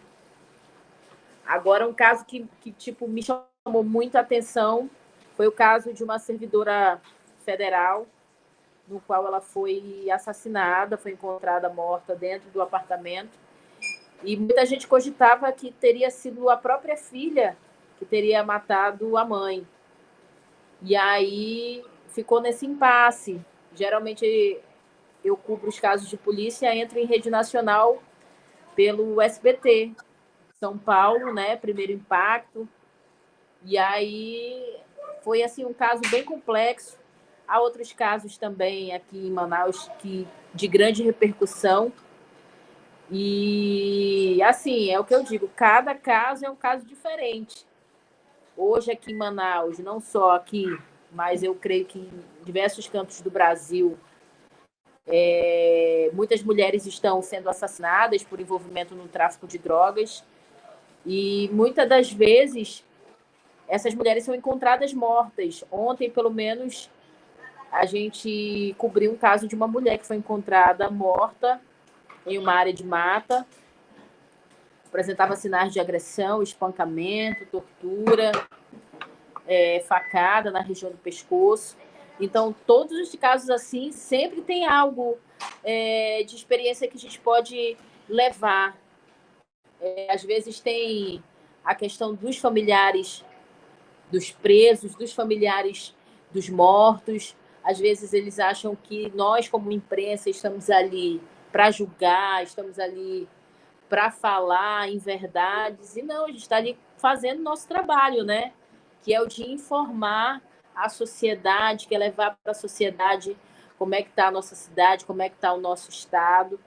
Mas, assim, eu cobri casos muito, muito fortes aqui em Manaus, de grande repercussão aí, de nível internacional, que inclusive foi o caso da Silvanilde, essa senhora que foi encontrada morta no apartamento. Inclusive teve o caso também do indigenista e do jornalista inglês, né? Foram mortos, inclusive, no Vale do Javari, que fica em um município aqui do estado do Amazonas, e que eu acompanhei aí todo na casa, aí que eu entrava do GZI para sempre lembrado de tudo, de cada atualização, de cada informação nova que a gente pode levar. Então é isso. Eu particularmente amo a minha profissão e não me vejo fazendo outra coisa que não seja as minhas reportagens policiais. Então, assim, para mim, todos os casos que eu cubro são casos fortes. Mas tem uns, claro, que a gente dá uma atenção a mais, porque são casos complexos, são casos de grande repercussão e que chamam a atenção da sociedade como um todo. E uma pergunta para você, Meia, assim, você, por ser mulher, isso demonstra que as mulheres têm um espaço imenso para ser jornalista, para estar onde gostaria de estar, mas isso te faz você ter muito mais coragem até mesmo que um homem, né? Porque eu já vi casos onde você estava e a pessoa que cometeu o crime estava ali também, né? E ele não tem o respeito por você. E também tem vários outros eventos que acontecem. Você já sentiu inibida alguma vez por estar ali fazendo o evento, a entrevista com a pessoa que foi infrator? Você já teve alguma sensação assim de você estar no lugar e você perceber que você tinha mais coragem até mesmo do militar que estava ali por estar trabalhando e por ser mulher?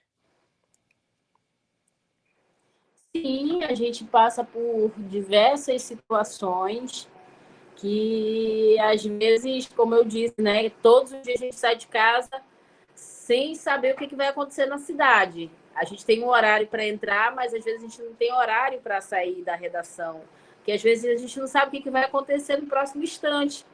E então, o que mais acontece nesse meio policial de prisão, de crime, de diversos crimes que acontecem, são essas situações. Muitas das vezes são os próprios familiares desses presos que eles não querem que a imprensa esteja ali justamente falando qual o crime que ele praticou, ou até mesmo o próprio preso.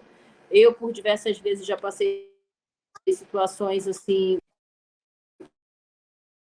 tanto com os familiares, que passam a xingar a nossa equipe, que às vezes tenta expulsar a equipe do local, mas ali cobrindo, passando, a gente não tem direito de entrar em um local privado, mas em local público a gente pode fazer o que a gente quiser. Então a gente passa em situações uma cotovelada, por pouco ele não me deu uma cotovelada, ia dar uma cotovelada na minha cara toda. E agora tenho passado nessa, inclusive em diversos cantos do Brasil, devido à situação do resultado das urnas aqui para a presidência. E aí, de pessoas na manifestação a favor do atual presidente. E também eu também passei por isso, onde as pessoas acreditavam que a gente estava passando uma fake news e passou a xingar nossa equipe de reportagem, começou a fazer um tumulto, começou a amedrontados, e a gente contou ali com o apoio da Polícia Rodoviária Federal, que estava ali na rodovia, inclusive justamente fazendo ali essa segurança para que não bloqueasse a rodovia. E por pouco a gente não foi agredido, eu e meu cinegrafista, simplesmente por nada. Só porque estávamos ali tentando passar informação e as pessoas que estavam fazendo essa manifestação achavam que a gente estava passando uma fake news ou estava contra eles. Sendo que eles não entendem que a gente está para fazer o nosso trabalho, para divulgar o que está acontecendo e que nós, da imprensa, precisamos ser imparciais nisso. A gente não precisa nem estar do lado do fulano nem do ciclano. A gente tem que estar ali fazendo o nosso trabalho, a gente tem que estar ali passando a informação, relatando tudo o que está acontecendo. Mas é o que eu digo, a gente ainda passa muitas situações assim constrangedoras, não só nesse meio policial, mas em diversas áreas, em diversas editorias que a gente vai cobrir, seja política, seja polícia, seja cultura. Eu acredito que quando a pessoa não tem respeito, ela não tem uma criação em casa, ela não tem caráter, ela passa a coagir os profissionais, não só a gente da imprensa, mas também outros profissionais. Então, a gente passa muitas situações. Eu já passei diversas situações em que a gente foi expulso por traficante, em que quase eu levo uma cotovelada, em briga política. Então, a gente não escapa desse tipo de gente que está ali sem entender que a imprensa está apenas para fazer o trabalho. A gente não está ali para falar mal de ninguém, a gente não está ali para ficar do lado de um nem de outro, a gente está ali para fazer o nosso trabalho, para informar, que é o que mais a gente quer, é o que mais a gente faz, que é levar notícia para a sociedade. Isso é formidável de você falar e também as pessoas terem ideia, né? É um fato que as pessoas não têm a noção que você está num evento onde ocorreu um crime, um acontecimento, seja qual for a qualidade do crime, né, que foi efetuado, mas você é uma jornalista, você é uma profissional que está trabalhando e que, ao mesmo tempo, não está ali para dizer a sua opinião, você está ali para prestar o serviço para a sociedade de comunicar o ocorrido, os fatos, os eventos. O outro é que realmente, né, acontece cenas, né, que é aquela cena onde que você para e pensa, né, olha, eu estou no meu lugar trabalhando e acaba o indivíduo criando uma situação, os indivíduos, até essa mesmo que você falou, de estar prestando serviço e as pessoas acharem que você está providenciando fake news e atacar você. E uma dúvida, assim, meio da sua experiência com carreira, você formou já tem um tempo e você já atua há muito tempo. Qual é a coisa mais prazerosa para você? Estar sendo apresentadora no programa no estúdio ou estando na rua como repórter? Para mim não tem nada melhor do que estar na rua, na externa, em conhecer as pessoas. Eu gosto muito desse calor humano que a gente recebe nas ruas, gosto muito de conversar, gosto muito de saber das histórias, como é que aconteceu. Gosto dessa adrenalina de saber, ai, olha, ocorreu um homicídio, ocorreu um assalto, um cara foi preso, ele está sendo levado para a delegacia, está todo mundo indo para lá. Eu gosto muito dessa correria. Eu gosto muito desse contato físico que eu tenho com as pessoas que me param todos os dias nas ruas, que demonstram carinho, que demonstram sentimento pela minha profissão, que me assistem, que às vezes me para no sinal, diz, May, eu te assisto, gosto muito de você, eu me inspiro, eu voltei para a academia, eu deixei meu marido porque ele me traiu. Então, assim, para mim não tem nada mais gratificante do que estar na rua, do que ter esse contato com essas pessoas, de poder conversar com elas, de poder passar um pouco da minha experiência, um pouco do meu carinho, da minha atenção. Porque, querendo ou não, a gente está ali todos os dias na casa dessas pessoas. Querendo ou não, a gente está ali informando e elas acabam criando esse vínculo com a gente como se realmente conhecesse ali pessoalmente, como se realmente tivesse aquele vínculo ali, como se participasse da vida. E, querendo ou não, a gente participa da vida porque a gente está todo dia informando. Então, para mim, não tem nada mais prazeroso no mundo do que eu estar na rua.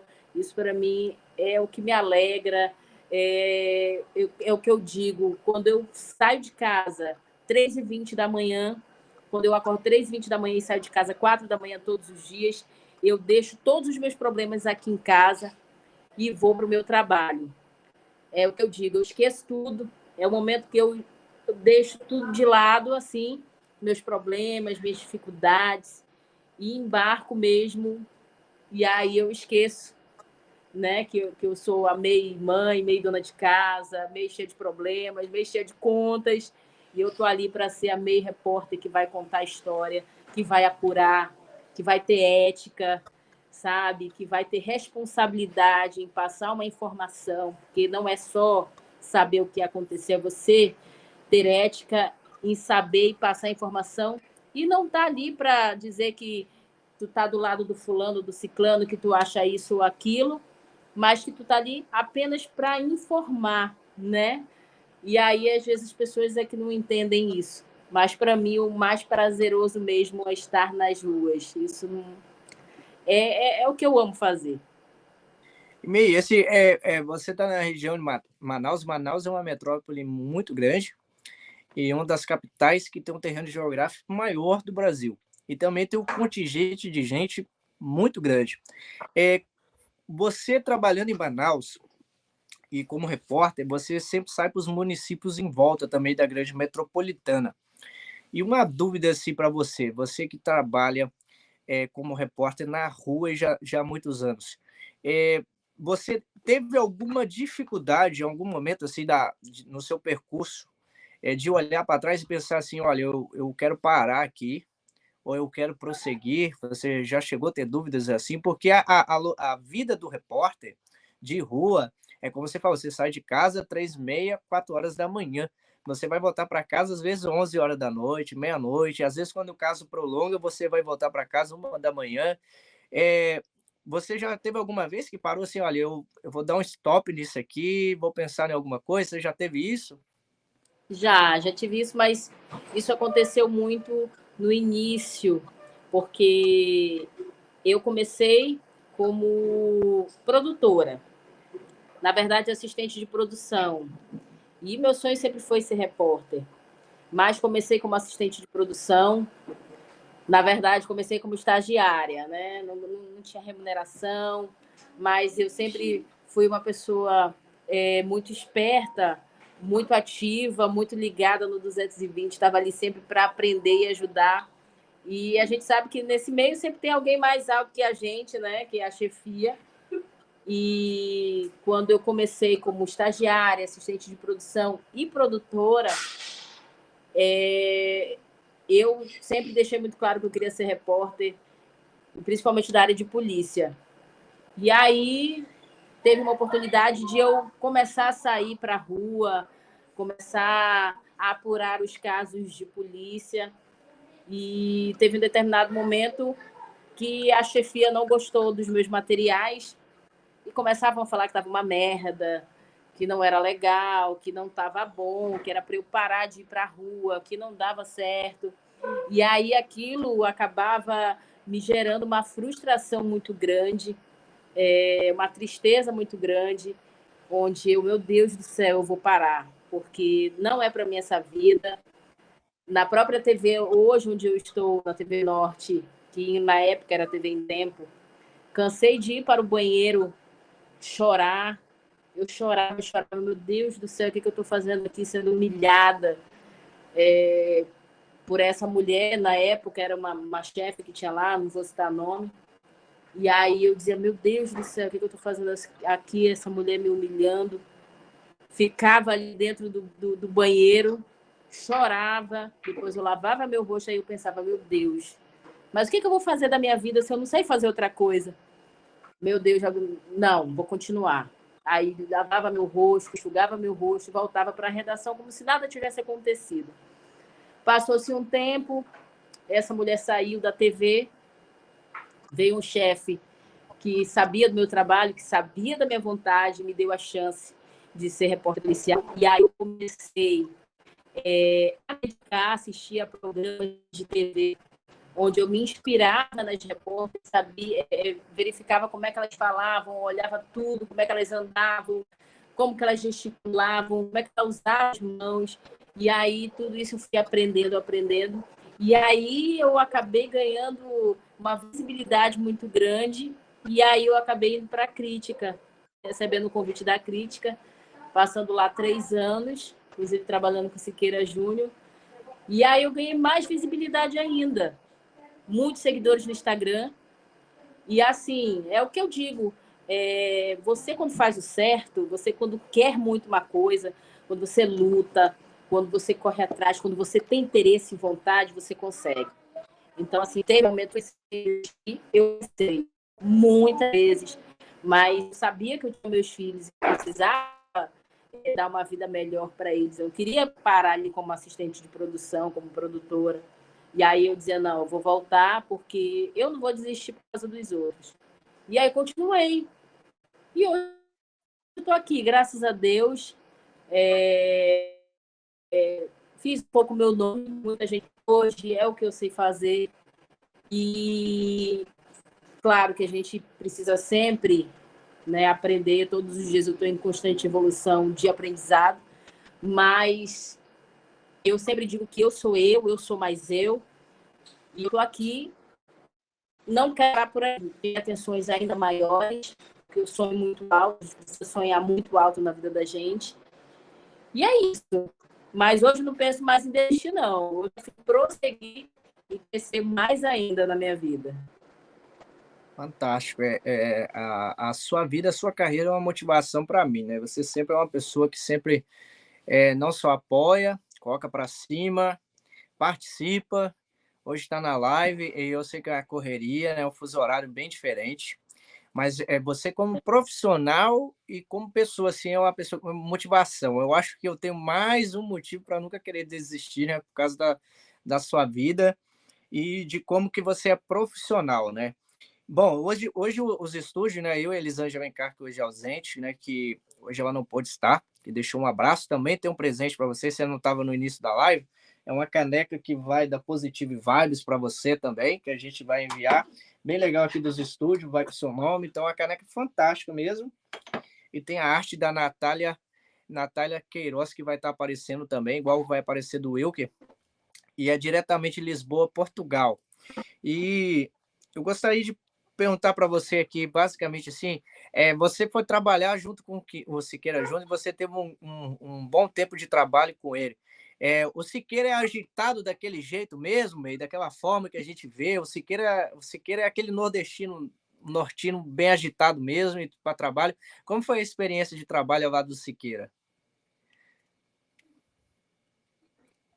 Olha, não tenho o que reclamar. Siqueira Júnior é uma pessoa fantástica. Ele é daquele jeito mesmo, digamos, aqui, reclamar. Comigo, ele sempre me tratou muito bem, com muito respeito, com muito carinho, com muita atenção. Sempre enalteceu o meu trabalho, sempre me engrandeceu. Aí eu tinha contato, era diferente, não participava do programa. Ele sempre estava ali falando do meu trabalho, que era bom, sempre tirando visibilidade. Então, não tenho do que reclamar, muito pelo contrário. Para mim, é uma pessoa de muita luz. Eu desejo, sabe, tudo de melhor na vida dele, que ele continue sendo essa pessoa. E ele é exatamente daquele mesmo jeito. Ele é muito, muito foda na apresentação. Eu acho ele muito espontâneo. Eu acho ele muito natural, sem ser aquela coisa forçada.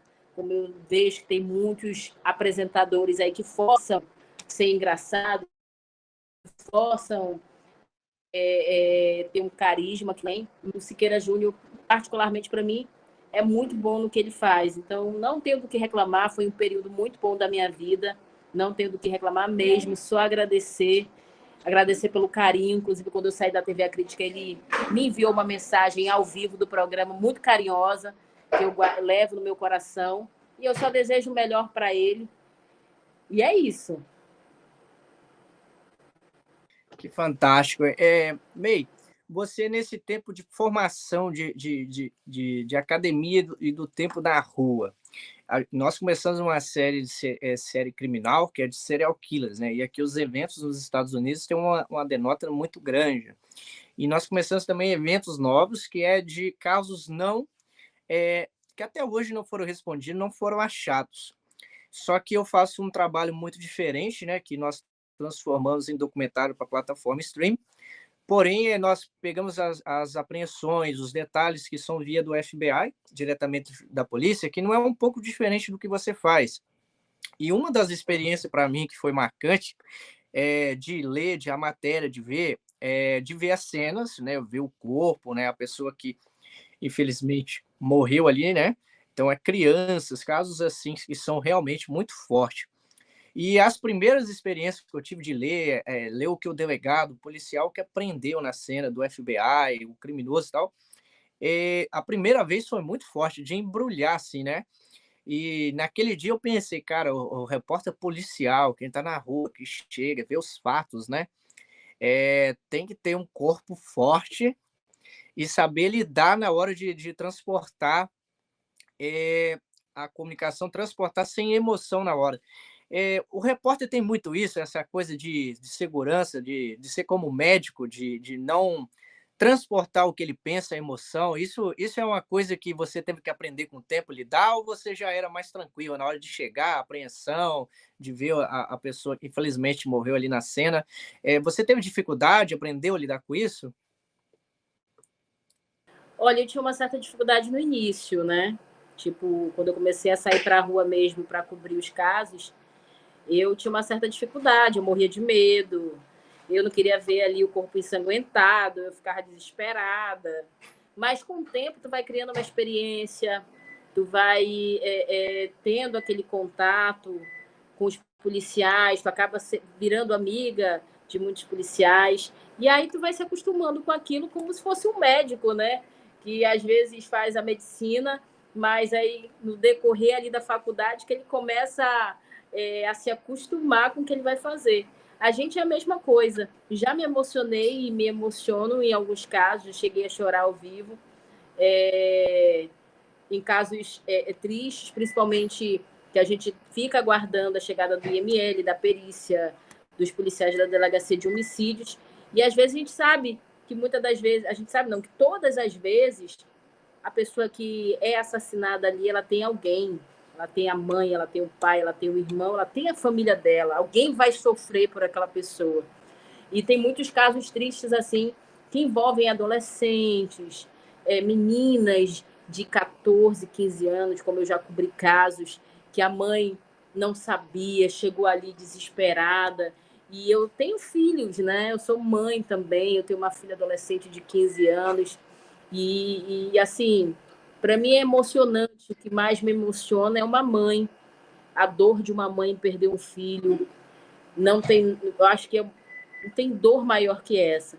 Eu já cheguei a me emocionar, me emociono até hoje vendo essas coisas. Uma mãe que às vezes chora ali em cima do corpo, dizendo: meu filho, por que tu saiu de casa? Eu te falei para te sair dessa vida. Eu te falei para te deixar essa vida, meu filho. Então, são assim, casos assim que a gente não aguenta. A gente que está ali, eu como mãe me imagino ali, entendeu? Poderia ser eu espero que nunca, mas poderia ser qualquer mãe, porque a gente não pode julgar. A pessoa que entra no mundo do crime, a pessoa que é usuária de droga, a gente não pode julgar. E alguém vai sofrer. Vai sofrer. O assaltante, o ladrão, tem alguém que vai sofrer por ele. Eu sempre digo isso. Então, é triste você ver alguém ali que, às vezes, até lutou por esse familiar, tentou tirar do mundo do crime, tentou tirar do mundo das drogas, mas não conseguiu. Então, assim, eu me emociono nesses casos. Em relação a ver corpos, eu levo de boa. Mas quando eu vejo, como eu vi a situação de uma adolescente de 14 anos que foi assassinada, assim, ela foi torturada, ela foi atingida com tiros, ela foi estuprada. E a mãe e a irmã chegou ali, fez um escândalo, a mãe desesperada vinha no meio do rio, no barquinho, e quando ela viu a filha boiando ali, na beira do rio, ela se jogou, foi a nado até próximo corpo, e ela gritava: minha filha, eu te falei para te não sair de casa ontem, minha filha. Eu disse que não era para te sair de casa. Quem fez isso contigo, minha filha? Então, assim, para mim foi uma cena assim que eu chorei junto com a mãe, porque da idade da minha filha, e assim, não tem uma dor maior que essa. Então, eu me emociono ainda com a dor de uma mãe, com a dor de um irmão que a gente sabe que ama, porque nessas horas a gente sabe que é uma dor que a gente não deseja para ninguém. Então, eu me emociono muito ainda. Eu acredito nisso, porque quando eu leio as matérias, vejo, né, cenas, quando são eventos que aconteceu com criança. Eu sou pai de uma menina de 11 anos, né, que mora no Brasil. Você também é mãe de crianças, de uma moça, já que agora já é moça, né, e são coisas que movem a gente, né. E quando é um caso onde que a pessoa que está ali, adolescente, o jovem, velho, e ele cometeu crimes, essas coisas, independente, nós sentimos, porque, como você falou, alguém vai sofrer. E eu lembro da minha mãe, né? Então, é muito difícil. Uma coisa também que assim, eu não formei na grade acadêmica de jornalista. Eu trabalho hoje numa plataforma, um estúdio que projeta para 4 plataformas streaming. Nós temos ouvintes, nós temos pessoas que gostam de consumir o nosso conteúdo visual, mas eu sempre falo para as pessoas que quando nós vamos gravar, eles não vê os cortes, eles não vê como que a gente tá para segurar a emoção, às vezes a gente chora, né? Porque a gente lê a matéria, vê a cena, foto, são fortes. Imagina para você que está ali, praticamente possível até de tocar, né? Na pessoa que veio a falecer. E falando assim, meio, uma pergunta de brasileiro agora. Eu sou muito conhecedor, eu sou filho de uma cearense, que é nordestina, mas nasci no Espírito Santo, no Sudeste. Mas uma pergunta para você, se passa por você, já passou, e se você já precisou responder, né? Porque muitos brasileiros não têm noção de como é a vida do Norte, da vida nordestino. Você já teve essa situação, alguma coisa assim, de pensar de que muitas partes do Brasil não conhecem o que é Manaus, o tamanho, a repercussão, a indústria de TV, a indústria que existe em Manaus? Você já teve essa dúvida para você, se o brasileiro não sabe o que é Manaus? Tem muita gente que não sabe, né? Tem muita gente que não conhece a nossa cultura, tem muita gente que não conhece a nossa culinária, tem muita gente que acha que aqui os índios tacam flecha, que eles andam pelados. Eu já ouvi muito isso, eu já viajei bastante. E aí, quando nesses locais, Rio, São Paulo, às vezes a gente vai em passeios e eles perguntam: vocês são de onde? Ah, nós somos de Manaus. Como é que é lá, hein? Os índios andam mesmo assim, sem roupa? E aí, às vezes, eu tenho vontade de dizer: se tu for para lá, tu vai levar uma flechada. Só que muita gente não sabe o tamanho aqui de de Manaus, do tamanho do nosso estado, como ele é rico em cultura, como ele é rico em culinária, como ele é rico nas indústrias que tem aqui, né? Por mais que tenha uma queda agora nesse mês, mas nosso estado é muito rico. Mas muitas pessoas ainda do sul, do sudeste, não têm esse pensamento de saber a dimensão, de saber como é que é Manaus, como é que são as pessoas. E aí já ouvi também muita gente que vem aqui, que conhece a cidade, se impressiona, porque acha que isso é mato, acha que tu vai chegar, isso é mato para um lado, para o outro rio. E não é assim, né? Que ando de canoa, não é assim. Nossa cidade é linda, apesar do calor, apesar de algumas dificuldades, como qualquer canto tem, mas nossa cidade é linda.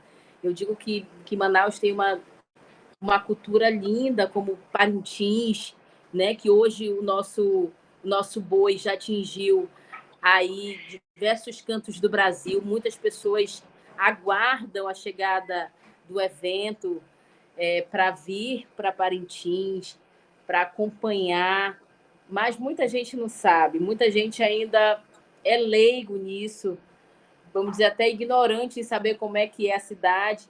E já vi, inclusive, muita gente, inclusive, até fazendo chacota, né, em relação a Manaus, como houve na Fazenda uma participante daqui do Amazonas, um deles falando que a pessoa daqui não tinha educação, não tinha cultura.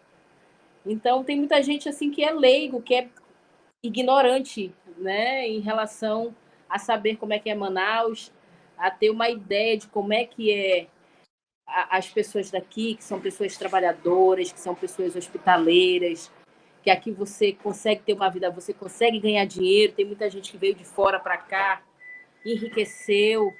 Então, Manaus é uma terra maravilhosa de se viver, que precisa ser explorada, entendeu? Eu gosto muito de falar para as pessoas não têm ideia do que é o estado do Amazonas. E assim, o único estado do Brasil que eu gostaria e eu não pude conhecer, eu conheço acho 6, 7 estados, ou 8 no Brasil. Eu conheço mais países fora, mais estados de países que eu morei, e como aqui os Estados Unidos, são 50 estados, eu conheço 24. E o Brasil tem 27 estados, mas o único estado que eu gostaria de conhecer são duas culturas, que é a cultura do Rio Grande do Sul e Manaus. E por vários motivos. Olha, eu falo para as pessoas que elas não têm ideia do que é os estados do norte, tanto de culinária, de cultura, de convivência. As pessoas não têm ideia de como é. Eu estou falando com uma jornalista muito bem sucedida, que trabalha tanto na TV e é repórter, e é de Manaus. Então, e a indústria de Manaus da TV teve um salto 2021-22 muito grande, onde foi um dos estados que a TV mais superfaturou, quer seja a Rede Globo, Rede Bandeirante, inclusive a TV A Crítica é da Rede TV, não é isso?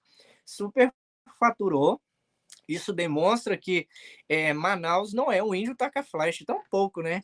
E quem dera que fosse no sentido das pessoas olhar e achar como se não tivesse ninguém. Manaus tem cultura, tem arte, é uma cidade, um dos poucos estados e cidades de capital que foi também, né, assim como Brasília, que a construção quem fez foi os ingleses, quem fez a geografia popular foi eles, que não tem problema de eletricidade tampouco.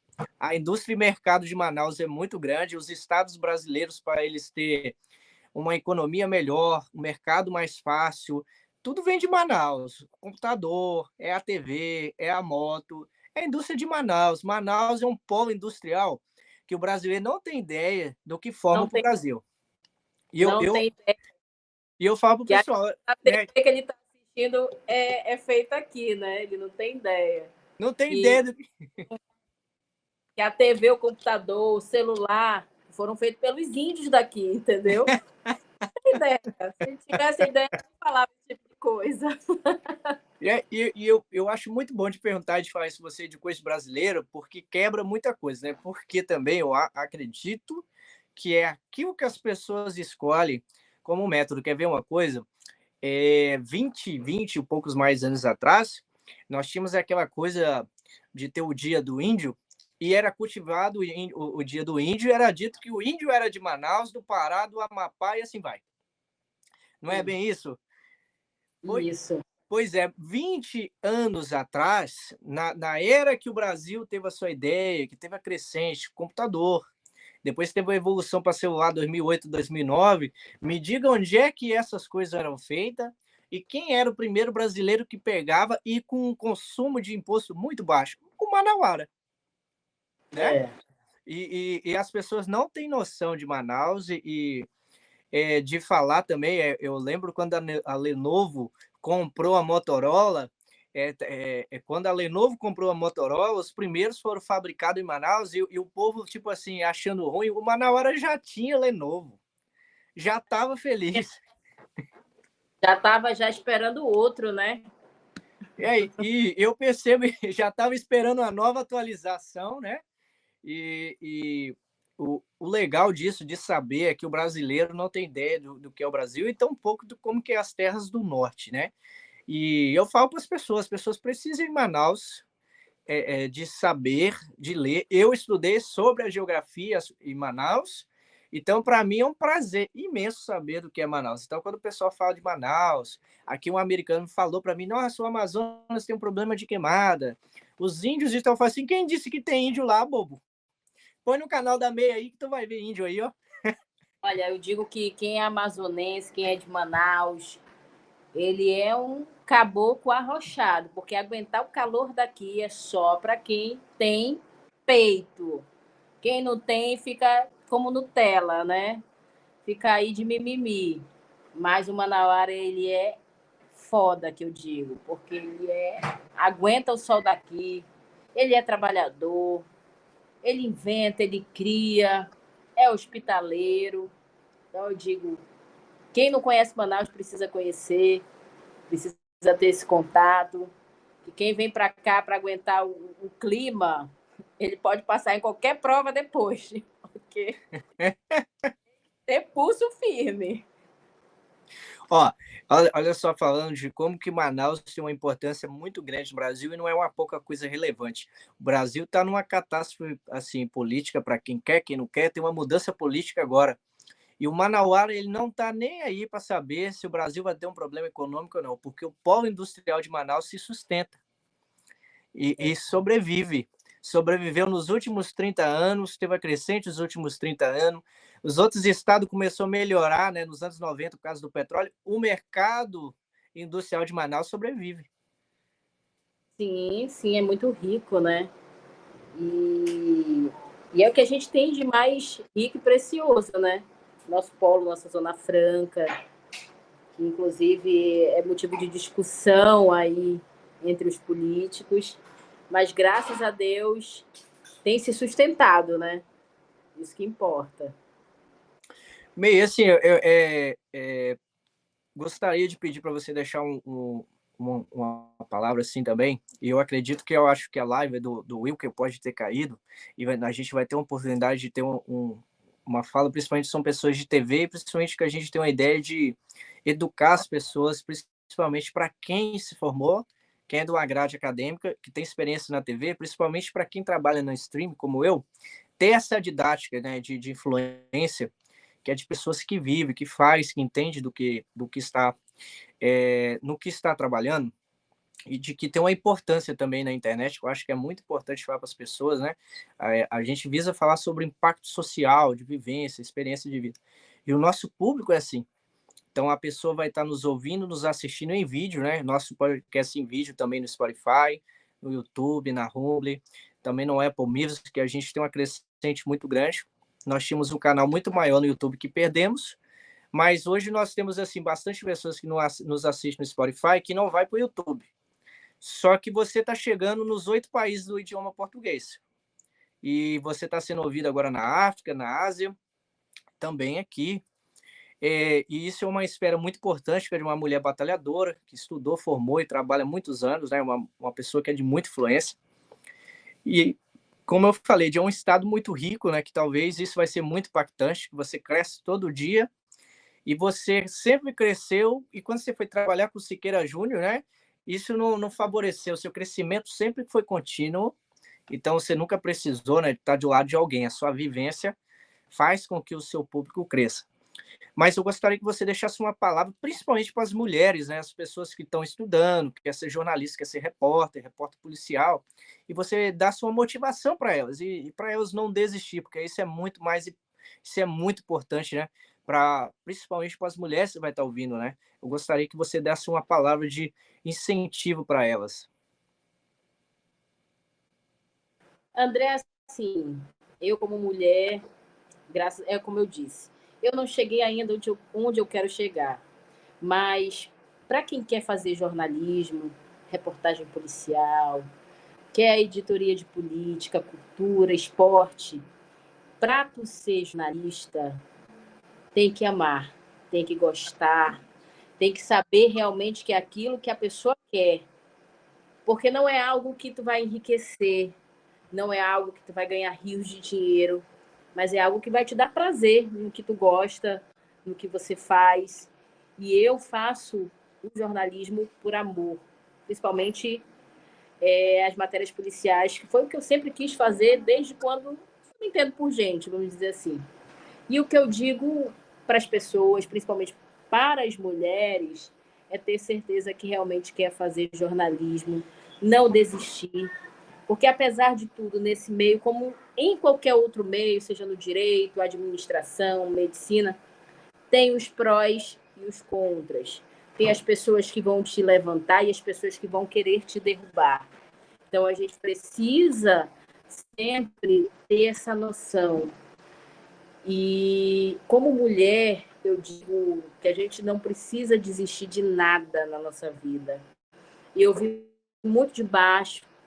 Eu sempre digo que eu morei numa casinha de madeira que não tinha janela. A janela era uma folha de papel de presente. E eu sempre pensei na minha cabeça de que eu não queria aquela vida para mim. De que eu não queria viver a minha vida toda na casinha de madeira, sem janela, sem banheiro. A minha geladeira era uma caixa de isopor. E eu sempre pensei muito alto. Sempre pensei muito grande. Sempre tive um espírito que me levantava. E nunca desisti, sempre corri atrás, nunca esperei por ninguém, nunca esperei que alguém me dissesse o que eu precisava fazer, nunca me importei com a opinião das pessoas que não agregam a minha vida, de pessoas que não querem meu bem, de pessoas que não fazem nada por mim, sempre corri atrás, sempre batalhei para conquistar o meu espaço, para chegar onde eu quero chegar. Nunca derrubei ninguém, nunca puxei tapete de ninguém. O que é muito importante é a pessoa ter caráter, é a pessoa ter honestidade. Eu sempre digo que quando você não puxa o tapete de ninguém, quando você não puxa saco de ninguém, quando você faz o seu, Deus te ajuda, Deus te levanta, Deus te dá o melhor sempre. Então, a minha palavra é não desistir nunca. No nosso caminho, na nossa vida, independente da escolha que a gente faça, seja jornalismo, medicina, direito, administração, design, qualquer área, vai aparecer as pedras no nosso caminho e que a gente precisa retirar todas elas. Eu digo que quem tem brilho, André, vai longe. Às vezes, a gente não tem muita coisa, mas a gente tem um brilho e às vezes isso incomoda. Quando você nasceu para brilhar, só Deus para te apagar. Então, a minha palavra é fé, não desistir e andar sempre pelo caminho do bem, porque pode ter certeza que quando a gente planta o bem aqui, a gente vai colher lá na frente o bem. Assim como se a gente plantar o mal, a gente vai colher o mal. E graças a Deus, eu posso dizer em boa hora, apesar das minhas dificuldades, porque problemas todos nós temos, e a gente vai ter sempre, a gente vai ter dificuldade, vai ter o dia que a gente não vai acordar legal, vai ter o dia que a gente vai acordar chateado, vai ter o dia que a gente vai acordar com preguiça, vai ter o dia que a gente vai acordar desanimado, mas o importante é não desistir. Então eu digo que quando a gente anda no caminho certo, trilhando o nosso caminho, apenas retirando as pedras que vão aparecer, que vão surgir, Deus abençoa. Eu sempre tenho isso e eu só tenho a agradecer a Deus pela minha família, que são os meus filhos, pelos poucos e raros amigos que eu tenho, que eu posso contar. E agradeço até aquelas pessoas ruins que apareceram no meu caminho, que me serviram de experiência, que me serviram para que eu me tornasse alguém melhor, para que me serviram para me ensinar alguma coisa. Então, só tenho a agradecer a Deus.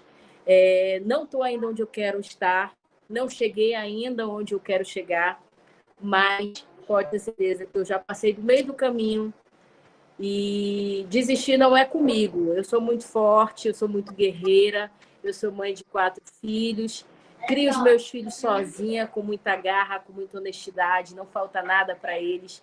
E eu digo sempre, desistir não é para mim, eu nasci mulher, eu sou uma mulher, eu sou forte, eu só vou parar no dia que eu partir dessa vida.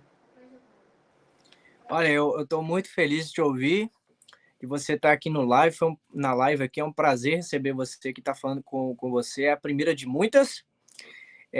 Tenho a fé e a coragem de dizer que em breve eu vou ter você aqui presencial comigo, com Elisângela aqui, porque tem que vir aqui, porque sempre está viajando, tem que viajar para cá também, ver Boston também. Eu acredito talvez é falta de ver neve, né? Porque Manaus é muito calor, então talvez ver neve ajuda. E vai ser um prazer. E eu acredito que a gente precisa acreditar que vai ser possível da gente ter outra live, outra entrevista também. Principalmente, né? Hoje foi um presente muito grande ter o Will, que ter você aqui. E eu espero que as pessoas que estão ouvindo aqui tá tendo o privilégio de estar ouvindo você, as mulheres também, para quem quer ser jornalista. Eu vi que teve uma crescente esse ano agora de mais mulheres se formando como jornalista. Então, que possa ouvir e aprender, né, com quem tem coragem, para quem está desempenhar esse papel que é importante na sociedade. Não tem o dia do jornalista na sociedade, não é à toa, porque o jornalista ele tem o dever não de comunicar os seus interesses, mas de levar a informação que você precisa. E é uma pessoa que eu sempre estou aprendendo, ter uma influência, sabe, May? Muito obrigado por ter essa influência sua na minha vida, ter essa amizade e sempre tá colocando para frente. Desanima não, macho, vai para frente, não para. Então eu sou muito grato a isso. E os estúdios Boston Podcast têm um prazer, né? Eu e a Elisângela de Alencar, também o Alex, o Júnior, também todos temos o prazer de estar falando com você. E eu espero também que seja uma coisa impactante, né? Eu quero encerrar essa live com você, encerrar também essa entrevista que vai estar saindo nas plataformas. Também gostaria de falar para todos os amigos, né? Quem quiser as artes da Natália, é fantástico você ter, né? Vocês vão estar vendo aí na sua tela a arte, né? Da May, também do Will, que aí, olha, eu vou te falar, uma arte fantástica. A Natália que faz as artes tanto para o Neymar Júnior, também para o Gustavo Lima. May, eu vou te falar, não vou te dar mais spoiler, tá? Mas vai estar aparecendo na tela, vai chegar para você as artes. Tá fantástica também a arte da Natália. Fantástico, né? Eu falo para a Natália que se ela não for fazer as artes dos entrevistados, não dá graça, porque já é uma marca dos estúdios, a mão dela é espetacular, e é uma mulher guerreira que está em Lisboa, Portugal, e trabalhando assim, e tem tempo de criar suas artes. Então, se vocês querem, vai estar o e-mail da Natália, também o Instagram. Gente, faz os trabalhos, as artes também, coloca para o dia do aniversário dos seus filhos, para a pessoa que você ama. Procura a Natália e faz esse evento aí, que é muito legal. May, muito obrigado por você estar aqui. Eu não tenho palavras para agradecer e para a sua motivação de vida para mim, que é mais importante. Eu que agradeço de coração, fico muito feliz. Adoro poder contar um pouco da minha vida, um pouco do meu trabalho. É sempre bom a gente passar isso para as pessoas que querem conhecer um pouquinho a gente. E muito obrigada. Quando quiser, eu vou estar aqui de novo, disponível para falar, para contar, para dar uma palavra de apoio para as pessoas, principalmente para quem quer entrar no mundo do jornalismo. Então, assim, obrigada mesmo e pode me chamar outras vezes que eu vou estar disponível. Muito obrigado, deixa um forte abraço aí. E eu gostaria do endereço, tá? Você me enviar, porque a gente tem um presentinho para enviar para você e também uma marca dos estúdios, porque é um sonho nosso ter você presencial, mas a gente vai ter outras lives, outras entrevistas. Muito obrigado, forte abraço aí. Obrigada, amigo. Deus te abençoe ricamente, viu? Um beijo para todo mundo. Obrigada mesmo. Forte abraço.